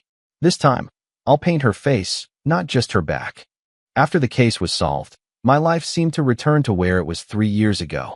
Eternity was temporarily held by the court as crucial evidence. Tom and Luna were arrested for fraud, and my mother-in-law was investigated as an accomplice. The prosecution wants you to testify in court, the officer called to inform me. The trial is scheduled for early next month. I agreed, though I was utterly exhausted inside. After exposing the deception, I thought I would feel the thrill of revenge, but what I felt instead was a profound emptiness. Those days spent with Mary that month had allowed me to feel a trace of warmth in life again, even if that warmth was born of lies. Frank often came to see me, worried I might fall into despair once more. I told him not to worry, that I was working on a new piece, The Pursuit. Are you really going to paint Mary's face from the front? Frank asked curiously. For the past 3 years, you've always refused to do that. It's time, I replied. We can't live in the past forever. I moved out of the apartment I had shared with Mary and returned to the old house in the suburbs, the place where the real Mary and I had first made our home. The dust-laden memories in the house brought me both pain and comfort. Mary's studio remained just as she had left it, design sketches scattered across the table, unfinished jewelry drafts pinned to the drawing board. One afternoon, while sorting through Mary's belongings, I discovered an encrypted external hard drive. After several attempts, I finally unlocked it using our wedding anniversary as the password. Inside were backups of Mary's design works, along with some personal photos and videos. One folder in particular caught my attention. Inside a folder named Plan was a series of jewelry design sketches, labeled George's Birthday Special Project.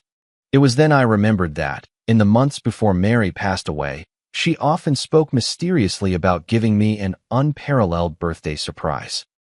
Leafing through these design drafts, I couldn't help but be moved to tears. Mary had planned to design a jewelry collection inspired by my paintings over the years, with each piece corresponding to a representative work from my artistic career.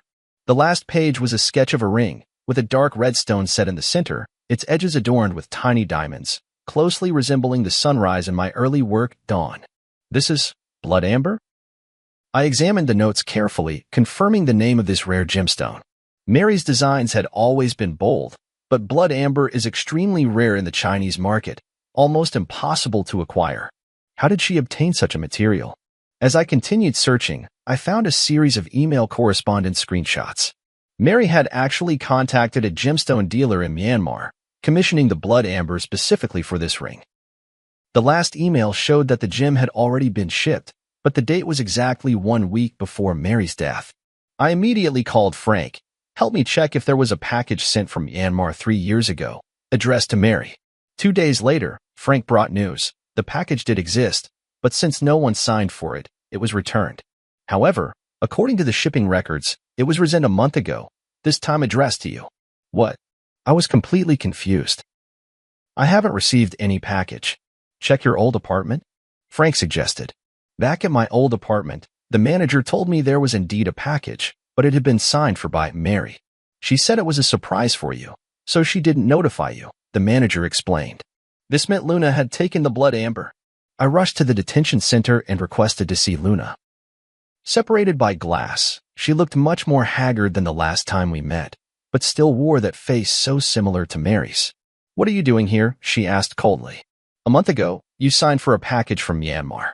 There was a blood amber inside. I want to know where it is. She looked surprised. How did you know? Tom asked me to sign for it. He said it was some precious gem. He took it. My heart sank. Tom was deep in gambling debt. A precious blood amber would be a windfall for him. He had probably sold it long ago. That blood amber is very important to me, I said softly. It was the last gift my wife left me. Luna was silent for a moment, then suddenly said, maybe it's not that bad. Tom said the stone has flaws, its value is greatly reduced, and he hasn't found a suitable buyer yet. Hope was rekindled. If Tom hadn't sold the blood amber yet, maybe there was still a chance to get it back. Do you know where he might hide it? Luna hesitated for a moment. He has a safe deposit box in a self-storage facility on the east side of the city. After getting the address, I immediately contacted the officer in charge of the case and explained the situation. Since Tom was involved in a large sum of money, the police quickly approved the search request. Mr. George, we've found the safe deposit box, the officer said over the phone. Inside, we did find the blood amber you described, as well as some other evidence. A few hours later, I retrieved the blood amber at the police station. It was even more beautiful than I had imagined. Within the dark red core, wisps of mist seemed to swirl, shifting strangely under the light. This was the birthday gift Mary had so carefully chosen for me, waiting for 3 years. Back home, I carefully placed the blood amber beside the canvas of the pursuit. The painting was already more than half finished, Mary's face emerging from the blur into clarity, yet it still felt like something was missing. Watching the blood amber glimmer faintly under the light, I suddenly understood how I should complete the painting. The creation of the pursuit entered its final stage. I decided to break convention and incorporate the blood amber into the artwork. This would not only be a portrait, but a hybrid piece that fused painting with the art of jewelry. Are you sure you want to do this? Frank frowned. That blood amber is priceless. That's exactly why, I said firmly. Mary chose it for me. She wanted to inspire an unparalleled masterpiece.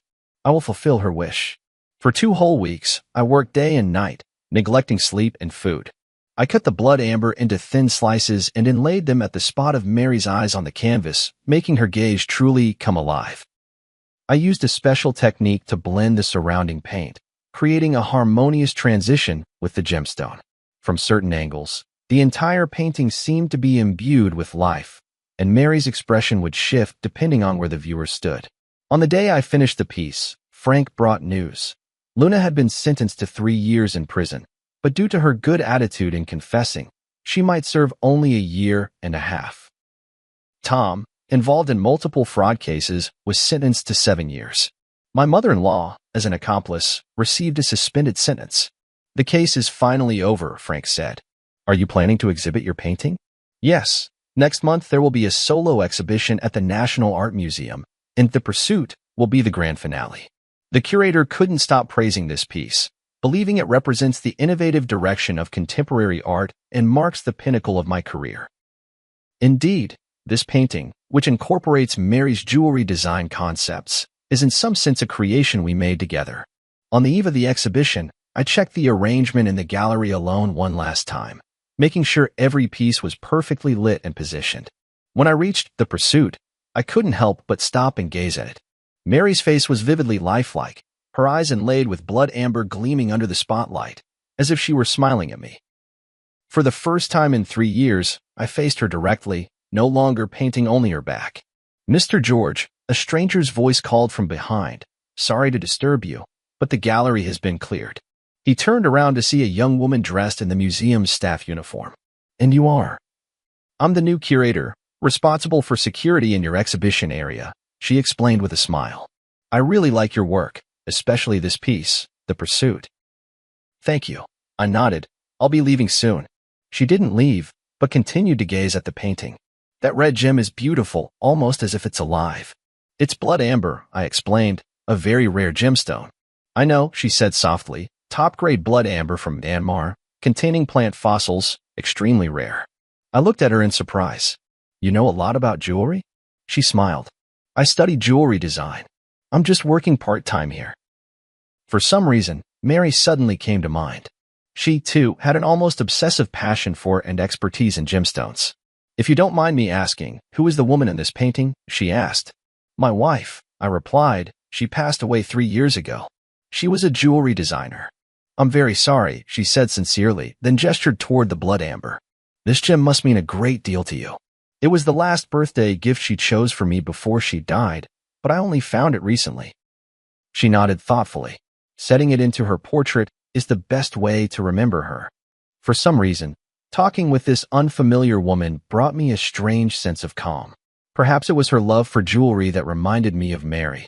Sorry, I have to continue my rounds. She glanced at her watch. See you tomorrow, Mr. George. See you tomorrow, I replied, watching her leave. On the way home, I felt an unusual peace.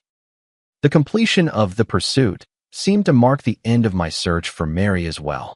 Not forgetting, but remembering her forever in another way.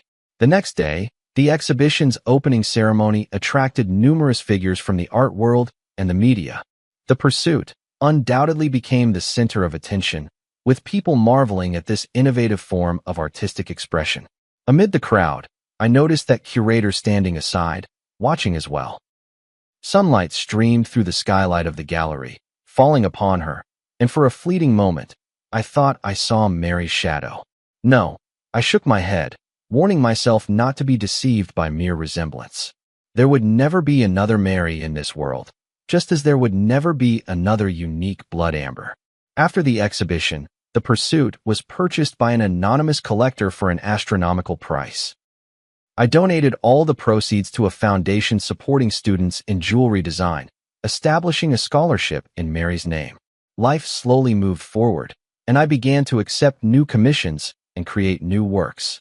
Occasionally, I would think of that curator with a unique insight into jewelry, wondering if she was still working at the art museum. Until one day, I received an email from HL. There were no words, only an image. A sketch of a ring design, the style strikingly similar to Mary's unfinished series. My heart raced as I replied immediately. Who is this? The response came quickly.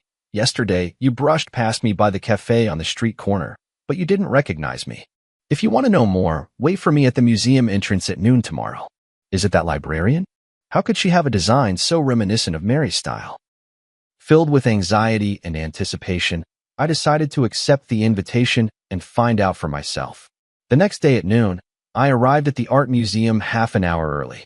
The sun was shining, and small groups of visitors were coming and going from the exhibition hall. But there was no sign of the mysterious person. Just as I began to suspect this might be some kind of prank, a faint trace of perfume drifted by, a scent unfamiliar to me, yet it inexplicably reminded me of Mary. "Mr. George, thank you for coming." The voice behind me made me turn around. It was the curator. Today, she wasn't wearing her uniform, but a simple white dress, completely different from Mary's style when she was alive. "Did you send the email?" I asked directly. She nodded. "There are some things I want to tell you, but not here. Will you come with me?" We walked through the small park beside the art museum and arrived at a secluded cafe. The whole time, I kept observing her. Her mannerisms, the way she walked, none of it resembled Mary. Yet her sensitivity to detail and her focused attention gave me a strange sense of familiarity. "Who are you, really?" The moment we sat down, I couldn't wait to ask. "My name is Nicole." She looked me straight in the eye. "I'm Mary's student." This answer caught me off guard. Mary had indeed taught jewelry design part-time at the Design Academy before she passed away, but she had never mentioned having any particularly close students.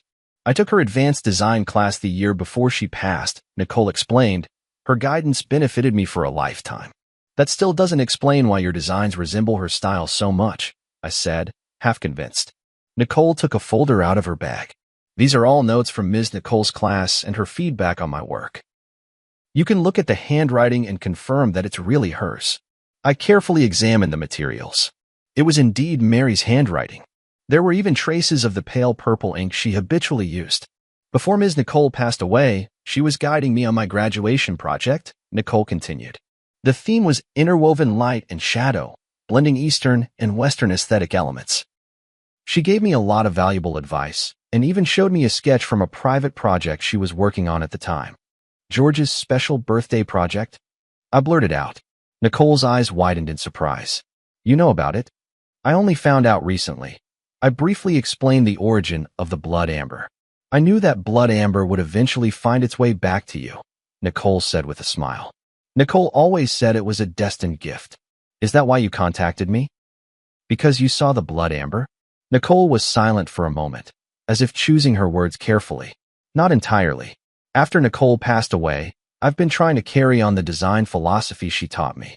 Some time ago, I happened to see the news about your eternity being stolen, and then I saw someone impersonating Nicole. I thought I should tell you a few things." She took a letter out of her bag. "This is the last letter Nicole gave me after class before she passed away. She said if her surprise plan went smoothly, I should show you this letter. If anything went wrong and she was gone, I should still make sure you see it." I took the envelope. It was indeed Mary's handwriting, and it read, "To my dearest husband." The envelope had already been opened. I didn't know what was in the letter at the time. I just kept it as Nicole instructed, Nicole explained. It wasn't until I saw the news that I opened it. "I hope you won't blame me." I carefully took out the letter paper and unfolded it to read. "Dear George, if you are reading this letter, perhaps my surprise plan has gone awry. Don't worry, it's just that the plan has changed, and the form of the gift may be different now. The blood amber I picked for you is said to be known as the Eye of Rebirth. Legend has it that looking at the world through it reveals truths that are often overlooked. I hope it can become a turning point in your artistic career, leading you to see new possibilities. All these years, your paintings have always depicted backs, as if you're afraid to face something head-on. I hope this gemstone will give you the courage to paint the front, to capture true emotions. No matter what happens, please remember, love does not disappear, it merely changes form, like this blood amber, which, after millions of years, transforms from resin into a gem, yet still shines. Forever loving you, Mary." The handwriting became a bit messy at the end, as if written in a hurry. I stroked the paper, as if I could feel Mary's emotions at that moment. "Thank you," I said, my voice choked with emotion. "This means a lot to me." "You're welcome. I'm just fulfilling Ms. Nicole's request," Nicole said with a smile. "Actually, there's one more thing I'd like to ask your help with." "What is it?" "I'd like to apply for the Mary Scholarship you established," she said, taking a design portfolio out of her bag. This is my graduation project, combining Ms. Nicole's ideas with my own innovations. As I flipped through the portfolio, I was surprised to find that while these designs bore traces of Mary's influence, they also possessed a unique style and innovative touches. In particular, a series called Metamorphosis cleverly combined jewelry with transformable elements, allowing the pieces to change form according to the wearer's mood and occasion. This is outstanding, I praised sincerely. Mary would be proud of you. A hint of joy flashed in Nicole's eyes. Really? I've always worried I couldn't live up to her expectations. You've already moved beyond the learning stage and developed your own style. That's exactly what she hoped to see. As we talked, sunlight streamed through the window and fell on Nicole. In that moment, I seemed to understand something. When Mary spoke of love changing its form, perhaps she wasn't just referring to the blood amber, but also to her passion for art and its legacy.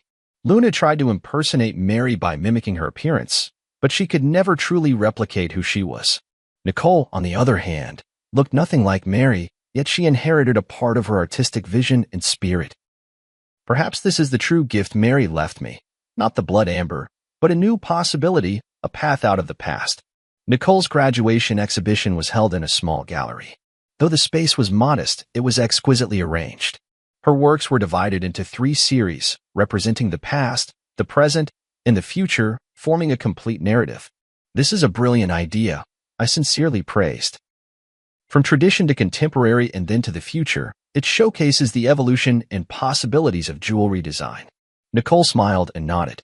This was inspired by teacher Nicole. She always says that good design should look back at history, be grounded in the present, and look forward to the future. As I walked through the exhibition hall, I noticed a special display case in the corner, containing only one piece, a seemingly simple ring with a small red gemstone set in the center. This is. I leaned in to read the label, which said, in memory, dedicated to teacher Mary.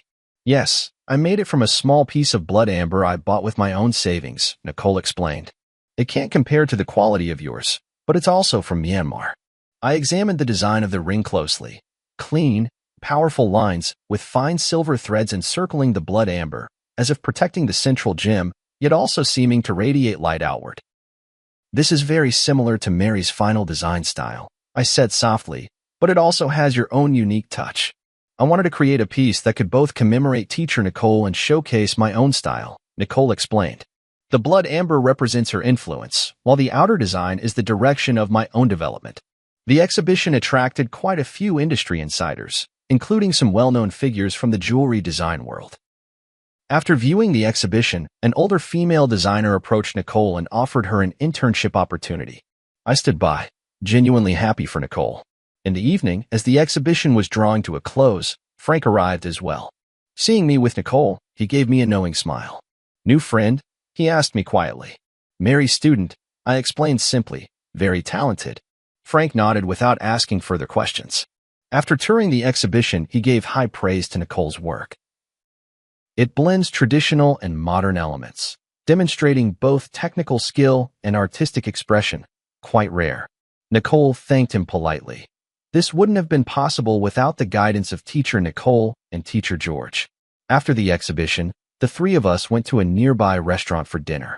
During the meal, Frank talked about recent trends in the art market, while Nicole shared her insights on contemporary jewelry design. The conversation was light and pleasant, and I realized it had been a long time since I had relaxed and chatted with others like this. After a few rounds of drinks, Frank received an urgent call and left early. Only Nicole and I remained in the restaurant, and the atmosphere suddenly became a bit quiet. Mr. George, Nicole hesitated for a moment before speaking. I've always had a question I wanted to ask you. What is it? After you finished The Pursuit, what are you planning to create next? The question caught me off guard. To be honest, ever since The Pursuit, I haven't had any new inspiration. That painting seemed to have drained all my emotions and creativity. I haven't decided yet, I answered honestly. It might take some time to find a new direction. Nicole nodded thoughtfully. Nicole once said that the hardest thing for an artist isn't creating a stunning masterpiece, but finding a way forward after reaching the peak. She really did say that, I recalled with a smile. Mary always saw further than I did. Maybe, Nicole said softly, you could try a new direction that combines your work with jewelry design? Like in The Pursuit, but taking it even further. I recalled what Mary mentioned in her letter about seeing new possibilities, and suddenly I was inspired. You mean, creating a series of works that combine painting and jewelry? Exactly. Nicole said excitedly, your paintings create emotion in two-dimensional space, while jewelry gives it tangible form in the three-dimensional world. The combination of the two would have an astonishing effect. The more we talked, the more engaged we became, even sketching a few concept designs on the restaurant's napkins. Nicole's ideas were fresh and bold, perfectly aligning with my artistic vision, yet bringing a new perspective. As we left the restaurant, Nicole suddenly said, I have to confess something. I looked at her in confusion. I reached out to you not only to deliver Nicole's letter, but also for a personal reason. I hope to learn from you, she said candidly. I want to become a designer like Nicole, someone who not only creates beautiful works but also perfectly blends art with emotion. Her sincerity moved me. You're already on that path, and you're doing very well. Then, may I consult you often? She asked a little nervously. Of course, I'd be delighted. On the way home, a series of new works already began to take shape in my mind. A cross-disciplinary art that fuses painting and jewelry, both as a tribute to Mary and as a new starting point in my artistic career. That night, I had a dream. In the dream, Mary stood in a halo of blood-red light, smiling at me and saying, See, I knew you would find a new direction. When I woke up, I got out of bed immediately and began sketching for the new series. I decided to name it Rebirth. Not only representing the ancient life forever preserved in blood amber, but also symbolizing the rebirth of my artistic career, as well as the inheritance and development of Mary's artistic vision. A week later, I submitted a new series proposal to the gallery and received an enthusiastic response. The curator even suggested holding a special exhibition themed Between Dimensions, a dialogue between painting and jewelry. For this project, I invited Nicole to join the team as a jewelry design consultant. She had just graduated from design school and was both excited and nervous about the opportunity. Am I really up to the task? She asked me in the studio. You understand Mary's design philosophy better than anyone, I assured her. That's exactly what I need. In the days that followed, we worked at a feverish pace. We created during the day and discussed at night, sometimes even working through until dawn. Nicole's ideas flowed endlessly, and I transformed those thoughts into concrete artistic expressions. In the process, I rediscovered the pure joy of creation that I hadn't felt in a long time. One late night, when we finally finished the design for our first piece, Nicole clapped her hands excitedly. This is amazing. Teacher Nicole will definitely love it. At the mention of Mary, she suddenly realized her slip and looked at me nervously. I'm sorry, I didn't mean to. It's all right, I said with a smile. I think Mary really would like it. She always hoped I could step out of my comfort zone and try new ways of expressing myself. Nicole let out a sigh of relief, then hesitantly asked, Professor George, may I ask you a personal question? What is it? When you faced the woman impersonating Professor Nicole, how did you see through her? I mean, from the news reports, she seemed like an exact copy of Professor Nicole. I pondered for a moment. Superficial resemblance is easy to achieve, but a true personality cannot be duplicated. Mary's perception of art, her attitude toward life, the way she handled details, these were all unique. Just like a work of art, Nicole mused, no matter how perfect a replica is, it can never capture the soul of the original. Exactly. We worked through the night again, and finally established the overall framework for the Rebirth series. 7 pieces, each blending elements of painting and jewelry, together telling a story of loss and recovery, death and rebirth. As our collaboration deepened, my relationship with Nicole gradually shifted from teacher and student to partners, both mentor and friend. Sometimes, when the light traced the gentle contours of her focused profile, I would unconsciously think of Mary. But soon, I realized that this association wasn't due to any physical resemblance, but rather that same dedication and passion for art. George, you look much more spirited lately, Frank remarked at a gathering. It's been a while since I've seen you so full of life. Yeah, the new project has helped me rediscover the joy of creating. Nicole's a good girl, Frank said meaningfully. Talented, and she really understands you. I understood his implication, but just smiled without responding. There was indeed a special understanding between Nicole and me, but it was more rooted in our shared passion for art than anything else. At least for now. The creation of the Rebirth series took 3 months, longer than expected, but the results were stunning. Each piece was a perfect fusion of painting and jewelry art, offering both the pleasure of viewing as a flat image and the discovery of three-dimensional effects brought by the jewelry elements from different angles. A week before the exhibition opened, I received an unexpected visitor, Luna. She had served her sentence and was released early. She looked much more haggard than the last time we met, but her eyes were clearer.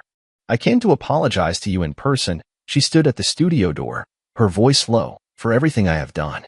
I didn't respond immediately, but simply invited her in to sit down. "I know that an apology can't make up for the loss," she continued, "but I want you to know that I truly regret it." "How is your sister's illness?" I asked. She looked up in surprise. You know. I guessed. "You said you needed money for a reason, and I think that must have been true." "Yes," she nodded. "My sister's surgery was a success, and now she's fully recovered. For the past 3 years, I've been thinking about how to make up for my mistakes, even though I may never be able to." I was silent for a moment, then said, "You know, in a way, your appearance actually helped me." "What do you mean?" "It forced me to confront the past, to re-examine my memories with Mary, and ultimately to find a way forward." I pointed to the sketches of the Rebirth series on the wall and briefly explained this new project. Luna listened quietly, a look of genuine respect in her eyes. "I'm glad you were able to find a new beginning from that nightmare," she said at last. "I hope I can find my own path to rebirth as well."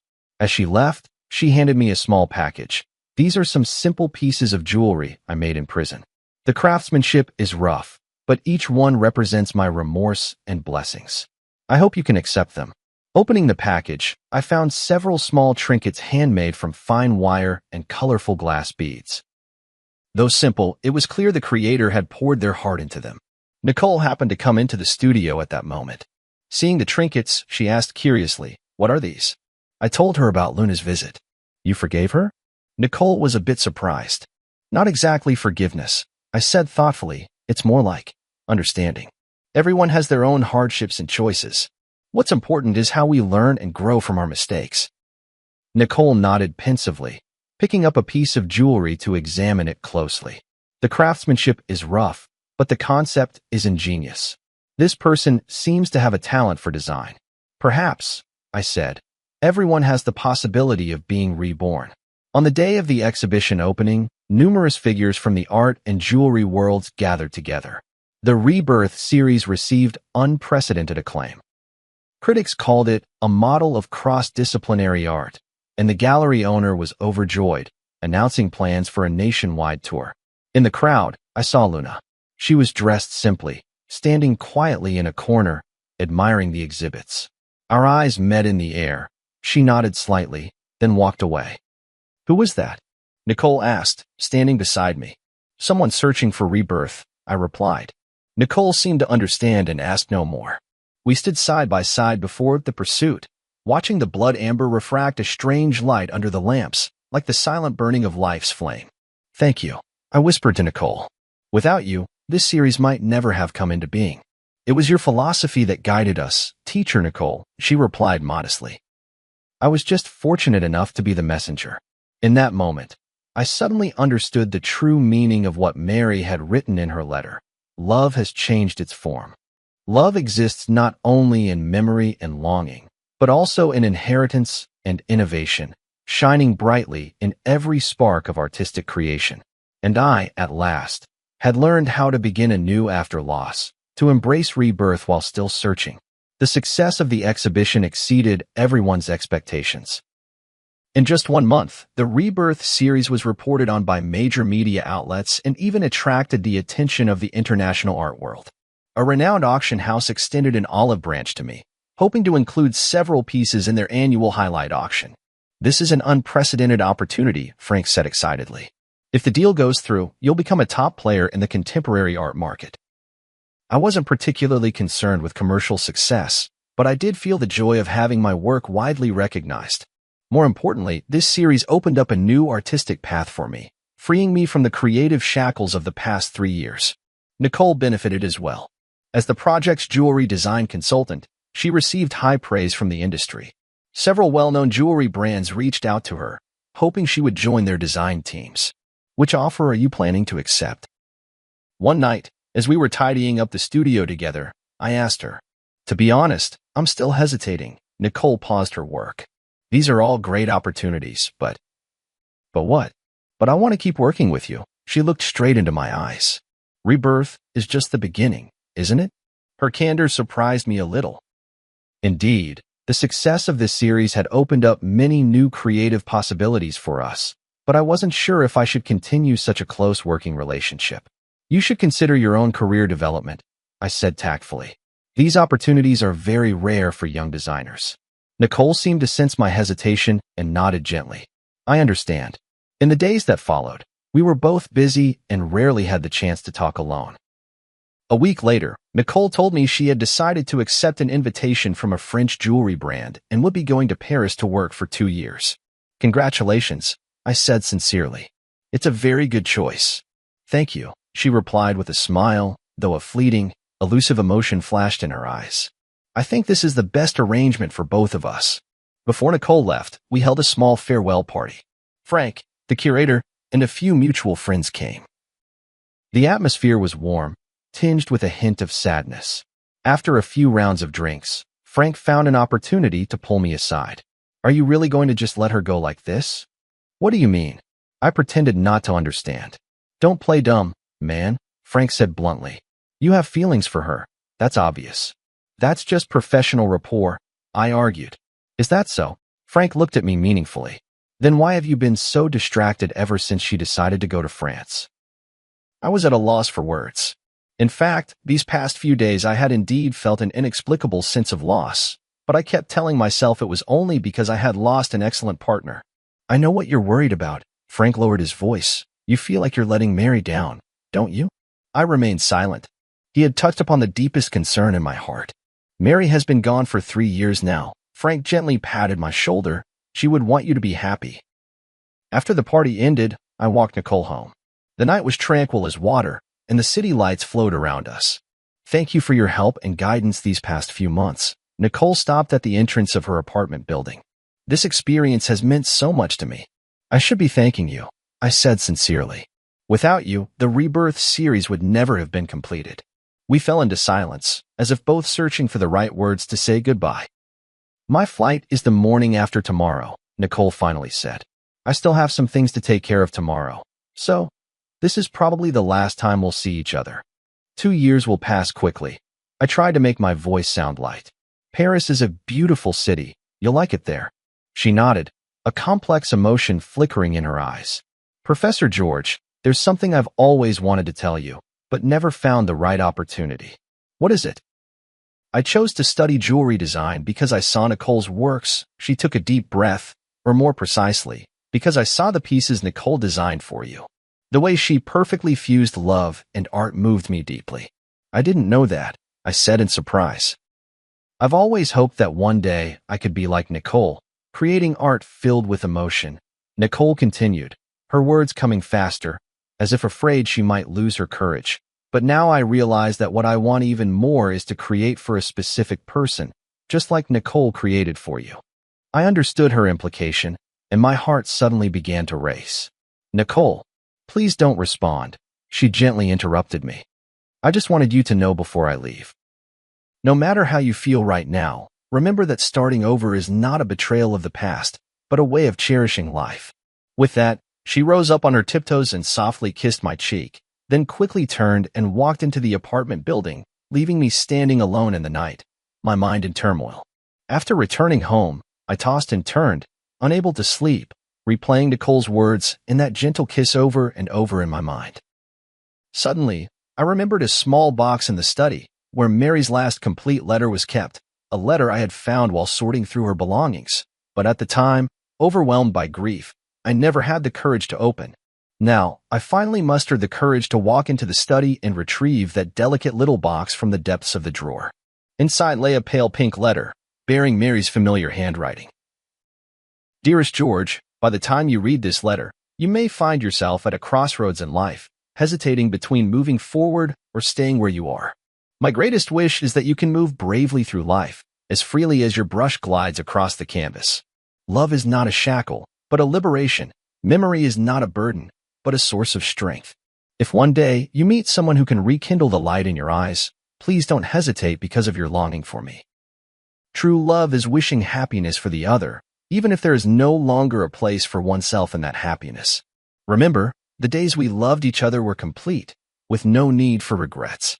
And now, it's time to paint a new picture, my beloved. Forever loving you. Mary. Tears blurred my vision. It was as if Mary had foreseen my current situation and had already given me her blessing. She was always like this, always able to see further and more clearly than I could. At that moment, I made up my mind. Early the next morning, I drove straight to Nicole's apartment. Professor George? Nicole opened the door in surprise, clearly not expecting me. I have something to say to you. I looked her straight in the eyes, not as your teacher, but as George. I handed her Mary's letter. Nicole read it carefully, her expression shifting from surprise to being moved, and finally, her eyes grew moist. She truly was an extraordinary woman, Nicole said softly, handing the letter back to me. Yes, she was. I nodded. That's exactly why I believe her words. Nicole, cancel your plans for Paris. Stay and continue our collaboration, will you? Nicole looked at me in shock. Are you serious? I've never been more serious, I said quietly. Rebirth is not just the name of an artwork, it's a possibility in life. Are you willing to explore that possibility with me? Her answer was a firm embrace, warm and real, like the first ray of sunlight after a long winter. In that moment, I felt as if Mary was somewhere, smiling down on us, blessing this new beginning. Life is like that blood amber, enduring countless ages of change and sedimentation, ultimately transforming into an eternal radiance. And I, at last, understood what true pursuit is, what true rebirth means. A year later, Nicole and I unveiled our second joint project, Interwoven, at the National Art Museum. This series was even bolder and more innovative than Rebirth, blending Eastern and Western aesthetics with various art forms. Critics hailed it as a significant breakthrough in contemporary art. At the opening ceremony, Nicole held my arm as we faced the media interviews and congratulations from the audience together. She wore a simple white dress, and around her neck was the Eye of Rebirth necklace we designed together. She completed the jewelry part based on my painting. Your collaboration seems even more in sync than your last project, a reporter asked with a suggestive smile. Nicole glanced at me, and we exchanged a smile. Yes, both in art and in life, we found the perfect balance. This indirect answer drew a round of good-natured laughter from the reporters present. My relationship with Nicole was no longer a secret, but we always kept a low profile, letting the public's attention remain focused on our artistic creations. After the exhibition, we drove out to a small hill in the countryside. There stood an ancient oak tree, beneath which Mary's ashes were laid to rest. This was the place we chose, rather than a traditional cemetery, natural, peaceful, just like Mary herself. Mary, the exhibition was a great success today, I said softly to the stone beneath the tree. Nicole's designs were admired by everyone, just as you once predicted. Nicole crouched down and placed a bouquet of white daisies in front of the stone. Teacher Nicole, I've been working hard to become the kind of designer you hoped I would be. I hope you can be proud of me. A gentle breeze stirred, and the oak's leaves rustled softly, as if it were Mary's reply. On the way back, Nicole suddenly said, I've been thinking about something. What is it? If that woman who pretended to be Ms. Nicole hadn't appeared, you might never have found the blood amber, never created the pursuit, and we might never have met. Her words made me fall into deep thought. Indeed, it was the series of events triggered by that deception that ultimately led to everything now. It feels as if, in the unseen, some force has been orchestrating it all. Perhaps that's the irony of fate, I said softly. Sometimes, the worst beginnings can lead us to the best endings. When I returned home, I received an unexpected package. Upon opening it, I found a delicate little box containing a handmade ring. Though simple, the craftsmanship had improved greatly compared to the pieces I had seen before. There was a note attached. Mr. George, thank you for your kindness and understanding a year ago, which gave me the courage to start over. Now I have found a job at a small jewelry shop, and my life is gradually getting back on track. This ring represents my gratitude, and I wish you happiness and well-being on your new path. Luna, I handed the ring to Nicole. After examining it carefully, she remarked, Her skills have improved a lot. She truly has talent. Some mistakes in life shouldn't become permanent scars, I sighed. Everyone deserves a second chance. That night, we sat in the studio, discussing ideas for the next series. Nicole suddenly proposed a bold idea. I was thinking, maybe we could try connecting the different stages of our work to create a complete narrative. From eternity to quest, then to rebirth, and intertwined, they're actually different phases in a person's life journey. You mean?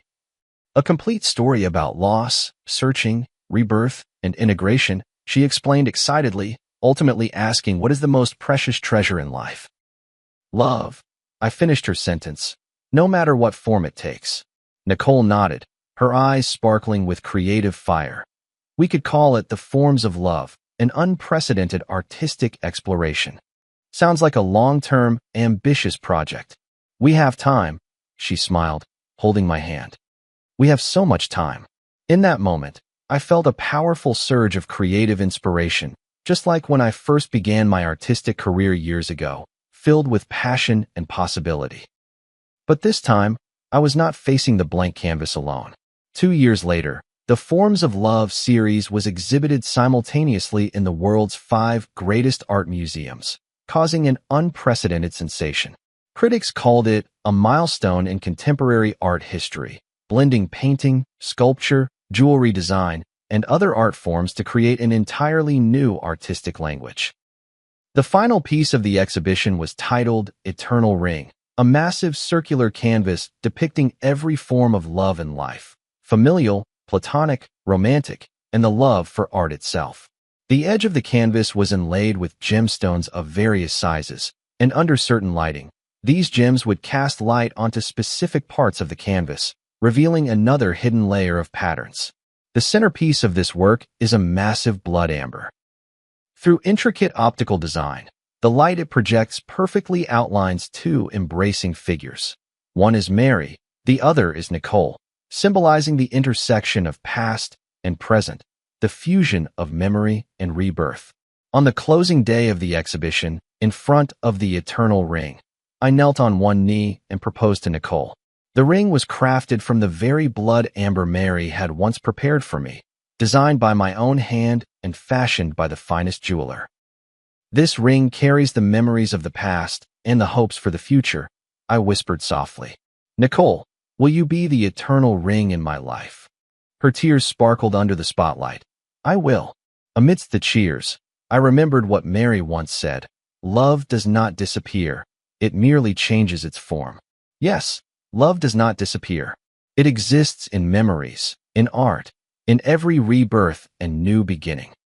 It traverses time and crosses space, like that blood amber which, after millions of years, still shines, forever retaining the original warmth and brilliance of life. This is the answer I have been searching for all along. Between loss and gain, between seeking and rebirth, love remains constant, only appearing in different forms along the journey of life. And all we need to do is bravely accept this gift, no matter how it comes to us. On the day of the wedding, the sky was a clear, washed blue. Beneath the ancient oak tree that had watched over Mary, we exchanged our vows. A gentle breeze stirred, making the leaves whisper as if blessings were drifting in from another world. No matter when or where, Nicole said softly, we'll always remember that it was she who brought us together. Yes, I squeezed her hand, and we will always cherish this gift. In the brilliant sunlight, the blood amber ring gleamed, radiant as life itself, enduring the passage of time, yet still shining bright.